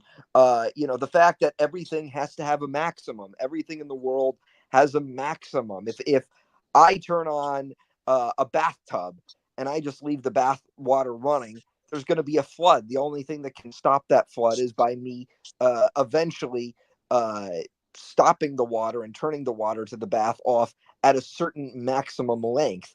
The same thing goes for all matter. Everything in the universe has a maximum. There's got to be something that confers that. There's got to be something that confers a maximum. When it comes to the longevity of the universe, there's nothing in the universe. No life on Earth lives forever. Humans don't live forever. Eventually, we'll all be dead. Animals all die. Insects all die. Plants and species all die. And yet, the Earth and the universe and its functions continue to posit longevity despite that. All of these things very clearly point to a creator. Now, I was going to, with the gentleman that was just on, I was going to go over some evidences for the Gospels, but I think he left, so I won't do that on the stream. Okay. Jenny, can we do my one last thing? Can we read that verse I asked for, Jenny? I think that would be a good ending to just kind of counter that atheism nonsense. You talking about Isaiah 45? Yeah, and you can put it in like the NAV or the New Catholic Version Bible or something. Because I love the King James Version, but people won't kind of get the meanings of a lot of the words in the context. Like there's, you know what I mean? Like it's old language. If there, unless you're used to reading that. I mean, I have the Vulgate, but you know. The one thing, Centurion, the one thing I want to say to you is you're extremely passionate and you make a lot of great points, but I don't know if you want to try this. It's up to you, brother. You're a grown man. Like your energy is so powerful, sometimes it pushes people away from your message. But no, you always have a really good message. I don't know if you want to try it a little bit softer, because you come out like a pit bull, bro. Like you don't play around. Like you're like, Rawr! No, So I but mean, because I could smell people that are disingenuous like that from a mile away. I've done this with a lot of people. I've talked but you about have this a to. lot. And I know, but hold on. You got to understand, there is in the Bible, you don't just continuously try to say, you can mock and ridicule the non-believer into believing. That's not wrong. It's true. I'm not wishing him death. I'm not wishing harm upon him. I'm mocking his beliefs and his lack of logic. Yeah. It's almost like you're trying to shake him into making sense. Yeah, You're trying to like shake unless you shock people out of the system, it doesn't matter. He is so, like he said, for 60 years, in my personal experience, I've never, well, you know what? You need to get outside your own personal experience, don't you? Yeah, I understand. You go touch the grass, as they say, right? Go outside, touch the grass. Yeah. But this is kind of, okay, people forget Cyrus the First the Great, okay?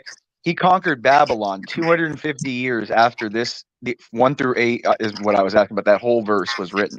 And this was foretold way before. Yeah. He was here, the 250 years before. Read it. Go ahead, Ginny.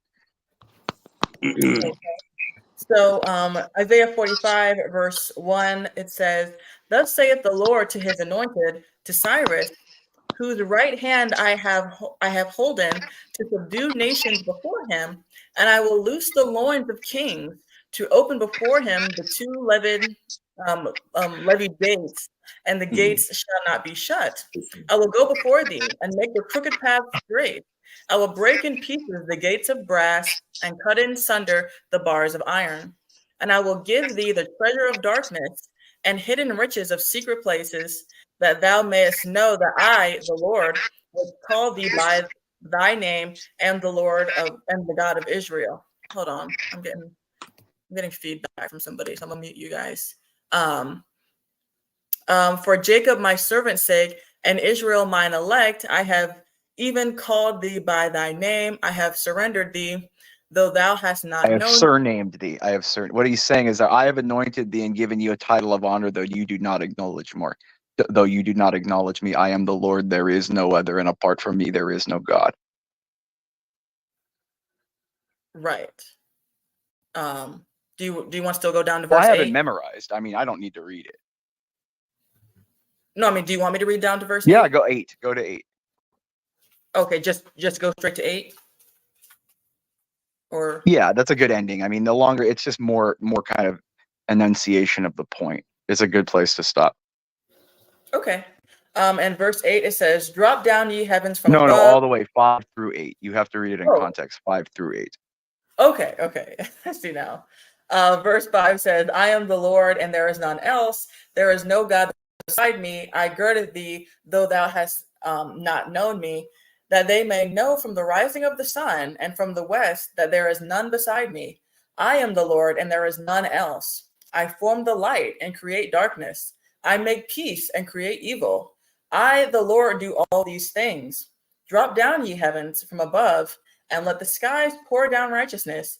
Let the earth open, and let them bring forth salvation, and let righteousness spring up together. I, the Lord, have created it." What do you think that Well, says right It's just when I hear these verses, I just have such a smile on my face, such a love in my heart. And I can't believe anybody could not believe this is God's words. I just can't even comprehend it. That's all I wanted to say. From the rising of the sun to the place of its setting, all shall know there is no one besides me. It's not that there's none else. There is no one besides me. Is I the am actual. who I am. As he said, I am who I am. Yeah, because in the end, because that's what he's talking about, is he's the the uncaused cause. There is no other besides me. Yeah. He's saying he is the uncaused cause, the creator. You know, sometimes this is going to sound weird, but sometimes I read the Bible and I'll cry because there's so much emotion that comes out in those words. Attaining to what you're going through in your personal life. He's talking to you through words. He's actually speaking to you, and that's what the Bible is. It's just God speaking to you. What do you think?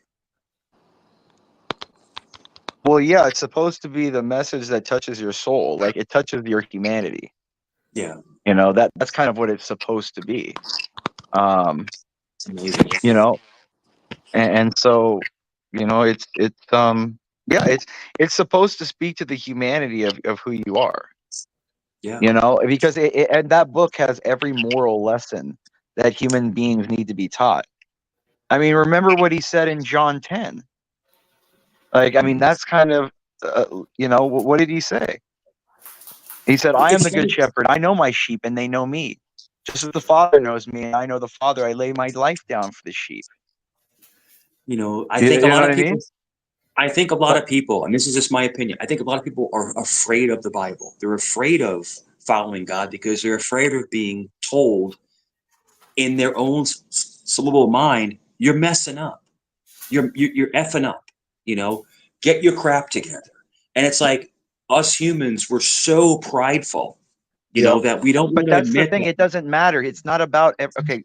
I know we all think we're supposed to go out and evangelize, but not everyone's going to be saved. Very few people are probably, if you think of it logically, are going to be saved because it's not some easy thing to accomplish. Remember, what did he say in John in 25?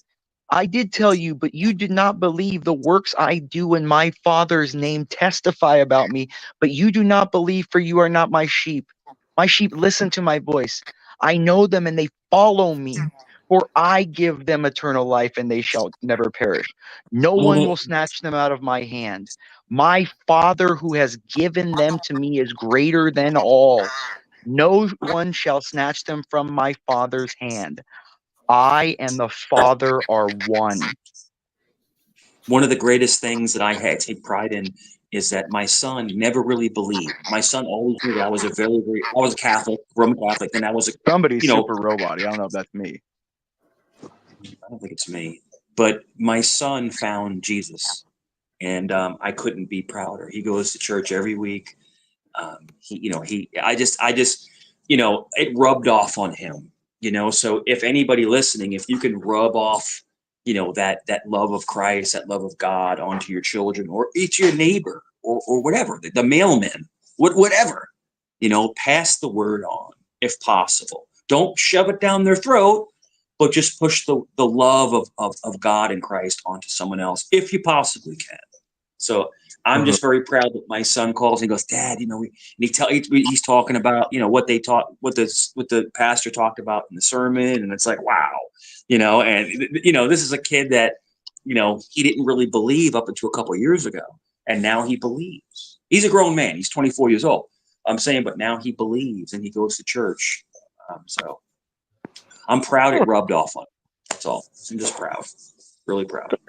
Very nice. I love you all. I'm going to drop down. Thank you for having me up. This is an amazing panel. I love talking about religion. I love talking about, dysfunctional people. Which there was some up there tonight.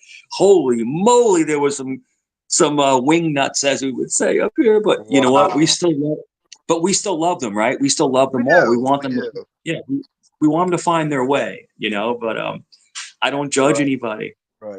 But thank you for having me up, Miss Ginny. It was a great experience. This is the first time I've ever been up here, and it's great to meet you. And please have a great night. And if you want more stories of my experiences, I'll tell you some other time if you're going to wrap it up. But yeah, it's been a crazy ride in this wild thing called life. Life is crazy. But everybody take care. Thank you. I will hopefully see you again. Okay. Thank you, Mike. Great to have you as well. Hopefully you can return and be back on my channel next week where we will continue this series. And hopefully I will see you there. Of course. Anytime, anytime, any place. I'll always come up and talk to you. And sir, it was great to talk to you as well. You had some great points. So thank you. You're welcome. You're welcome. Take care, everybody. Have a great night. Have a great night. All right. And Pseudo, had you already said your final thoughts, or did you still need to go? I think I said my final thoughts. They were talking so much. I was going to kind of answer his question about the Bible, but he ended up leaving. But I think I mostly went through my final points. Let me ask you a question. Have you ever read St. Thomas Aquinas's 5 Proofs of God? No, I've never read it. I've listened to other people talk about it though. Yeah, I would definitely look into that because that's like one of the most popular theistic proofs out there. Mm-hmm. But I think I said most of what I was going to say on my in my closing. Most of the basic fundamentals of theism and the existence of God. Okay. Well, you be sure to come back next week as well. And maybe next week, instead of doing the open panel, I might do one-on-one since that quickly got quite out of hand. Yeah. I will talk to you again next week. Silas, you have a great night. You too. Bye. So, all right, friends, let me sit back down here so I'm not at such a wonky angle. But so yes, as it was said, it was quite the evening. Got quite a little bit of a fire started, but it's all good. And so I hope that you guys enjoyed the information. If you missed anything, so it's kind of broken up into 2 halves. That's kind of what I was wanting to do, where the information is the first half or the first hour, and then the panel is the second hour. So if you send this to anybody, then if you want them to just get the meat of the information, then you can send them, hey, the main part of the show is the first hour. Anything after that turns into a circus. So if you want to share this with, people that you know. But friends, if you came in late, then please be sure to go back and watch something that you missed, especially if you're watching it on my channel, because my channel is working on its way to getting monetized. And the last thing that I need is for my watch time to get up. So I need you guys to not only, like and comment, but I got to get you guys to actually stay and watch the video. So yes, if you're over on CT's channel, then be sure to leave a like and a comment as well. Thank you for CT allowing me to speak on his platform. He allows me to come up here once a month and talk about pretty much whatever I want, even if it explicitly contradicts what he believes, like I did when I talked about how pledging is demonic. So shout out to CT for being impartial and letting freedom ring. And lastly, what I do every week on my channel is I do a weekly bump date. And so, like I said earlier, I am 25 weeks. And so the bump is just growing steadily. And this is my first time wearing a long sleeve shirt. It's getting kind of chilly here. Not super chilly, but today was pretty cool. It's getting really cool at night. So I had to break out the long sleeve shirts today. And so yeah, I'm feeling really pregnant. And the fact that fall is coming up very quickly is really exciting, because even though I'm due in December, so you might think, oh, that's winter, but I'm due at the beginning of December. So technically it's still fall. So once we get to fall, I'll know that I'm really in crunch time, because we're not getting out of fall without me having this baby. So my last season of pregnancy is coming up very quickly. So it's very exciting. But yes, friends, I hope that you enjoyed this content, and I really hope that you guys will tune back in next week. Of course, I want you guys to watch all my streams. I mean, like any creator does. But if you watch nothing else, you need to watch these next 2 streams. They're a part of a series, so these will all come together and be relevant together.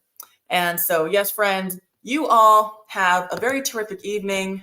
Let me get my stuff straight. Hold on. Okay, not yet. Not quite yet. But yes. So like I said before, oh wait. This is why I asked Beak to drop my channel link. So yes, friends, if you are just now seeing me for the first time, then please go ahead and head over to my channel, subscribe, push the bell to be notified when I go live next week. And I also do a midweek stream where we talk about a word or phrase in the Bible, and we go through each time that it appears. And so if you like topics about theology, Christianity, fundamentalism, then you have found your new favorite content creator, that is. And so, yes, friends, be sure to go over there and subscribe, and I will be talking to you guys again very soon. Have a great night.